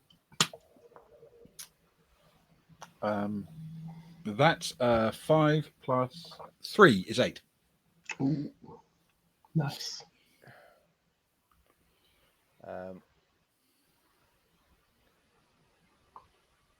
He nods to you, and he says, "Monsieur Guerrero, Monsieur Otto, Monsieur De La Rue, follow me." And he heads out through the towards the door, past the bear, Sorry, who says that? the great bowman. Oh, What's the bear doing? The bear's standing there stoically, a couple of umbrellas over the arms, the hat on its head, just gazing off across the outside bar towards the mountains, forlornly wishing it was still alive and free. I don't trust it. Sorry, go on. To give it a wide berth. It's one of those nightmares where an inanimate object suddenly grabs you as you go past. My bear wide. Bowman sort of waves on and says, "This is you want my levitation trick? This is my levitation trick. I should, if you please just leave me alone for the rest of the evening, please." And he hurries past and sort of up towards the stairs by reception, and heads up the stairs and onto the balcony, and not like past your room. Walked past room 2, his room, and stops outside room 3, which should be the Duran's room. And he looks at the three of you, and he says, "This is an act I've done for every other evening I'm here in this hotel, where I levitate. And you, Monsieur Guerrero, want to see me levitate." Very much. He says, "Very well. I shall levitate for you, Monsieur Guerrero. But now's not the time. The evil hasn't been found." And he throws himself off the balcony. It's December 1937, just over half a year since the fateful voyage that left numerous innocent and not so innocent people dead, etc., etc. And that's where we're going to end for the evening. Can I get a really quick question in, Luke? You can. He said he's been doing it every other night, right? So he did it Thursday night. You wouldn't have done it the first. Yeah, Thursday night. I'm sure we'd asked that he did it. You dined out Thursday night. Yeah. Yes. We didn't see it. You didn't see but it. He did it in theory. Yeah. And then not the first Friday, but he could have done it the second Friday, and then not the third, but he could have done it if it's a one-off, one-on. Well, every Friday evening you've got to so far, he's done the hypnotism act. Yeah. If we've got long enough into the evening to see the act, it's been hypnotism. But it's plausible if you assume that he can only do it every other night. It's plausible that he could do it tonight. Well, tonight's Friday night. He does hypnosis. He does hypnosis on Friday night. Forget I even asked, Luke. Thank you very much. He does levitation on Thursday night. And Saturday night. Tonight is Friday night. Yeah. The three of you need to know that you are closer than you imagine. Yes, I think this few past the last resets we've learned quite a bit of information. Even the brief ones. Yeah, the brief ones were very fruitful. Yeah. I thought that long one where we started to split up and do things. I felt we were getting close to something. You were. But it will obviously take us at least one more, maybe two more run throughs. Well, it was really good information because Gaston was about to head upstairs and wait outside the window to room number 2 and wait for the police sirens and then knock on the window to reset before Rudi got dragged off to jail. Yeah. That was an amazing moment when the Gaston went off the balcony and encountered it for the first time, because the grounded stories such as these, which are not based on a fantasy element or anything, when you introduce something like it, it's really something. It's really it's a very chilling It's I the can first- tell you, it's the Tony first does thing not that's have weird. the agility for that kind of work. Loved it. It's the Luke reading off the thing that we've heard 100 times before. Yeah. It's imperfect timing. It's that probably only actually like 9 delivers on times, all but it those does moments. feel like Yeah, dozens. yeah. Trust me, you're doing well. And Rudy's absolutely right. Amazing. The moment where the first semi-supernatural thing, the thing that isn't grounded, is always is a moment. Yeah. You've closed off a number of avenues. You've opened up a couple more, and in my mind, you've finished this stream a lot closer than you were. It might not feel it to you, but you're closer than you were when you started, which is a good thing. Of course. Yeah, man. It's good to Now, know. we Thanks. we know stuff now, right? More importantly, it was great fun. Good, and that's what's the main job, isn't it? So. In Yeah. those past 2 resets, your trousers were ruined. We survived 2 resets. You've broken that curse. The last few, I'm there has surprised you not didn't been squeeze. time to ruin a trouser. Yeah. I need to get Surprised quick. Luke didn't squeeze a couple in. I need to get in quicker with the waiter. I think. I'm a bit shocked that That's an during the oversight. roughing up of Bauman, he didn't sort of nosebleed or something on my trousers. I missed that chance. Curse. Philip stumbles into the fray with a tray of drinks. Let's go and talk about you. Come on, let's huddle down. The manager said 3 drinks on him. As Ewan was saying actually off stream, dear viewer, before we started about Groundhog Day, it's like this is, and it became it not because of me, because of you. It became that part of Groundhog Day where it resets really quickly over and over and over again suddenly. It's like you've all hit that point where you're trying things out, like he does. Trying things out leads to fighting against the tail, right? So it's natural. Yes, and that was a great moment to hit as well. Particularly the Rudi heading over and making think, is that the second quick one. The first really quick one, very quick. The first one really, was barge through the door, and then yeah, about, yeah, that second one that was an amazing one. Actually, tonight, I think it might have been one of my favorite Daniel episodes, if not my most. I don't know. It's kudos to you, GM. Thank you very much. And kudos to you, dear players, for sticking through it. I appreciate you, and it makes me want to play it again soon.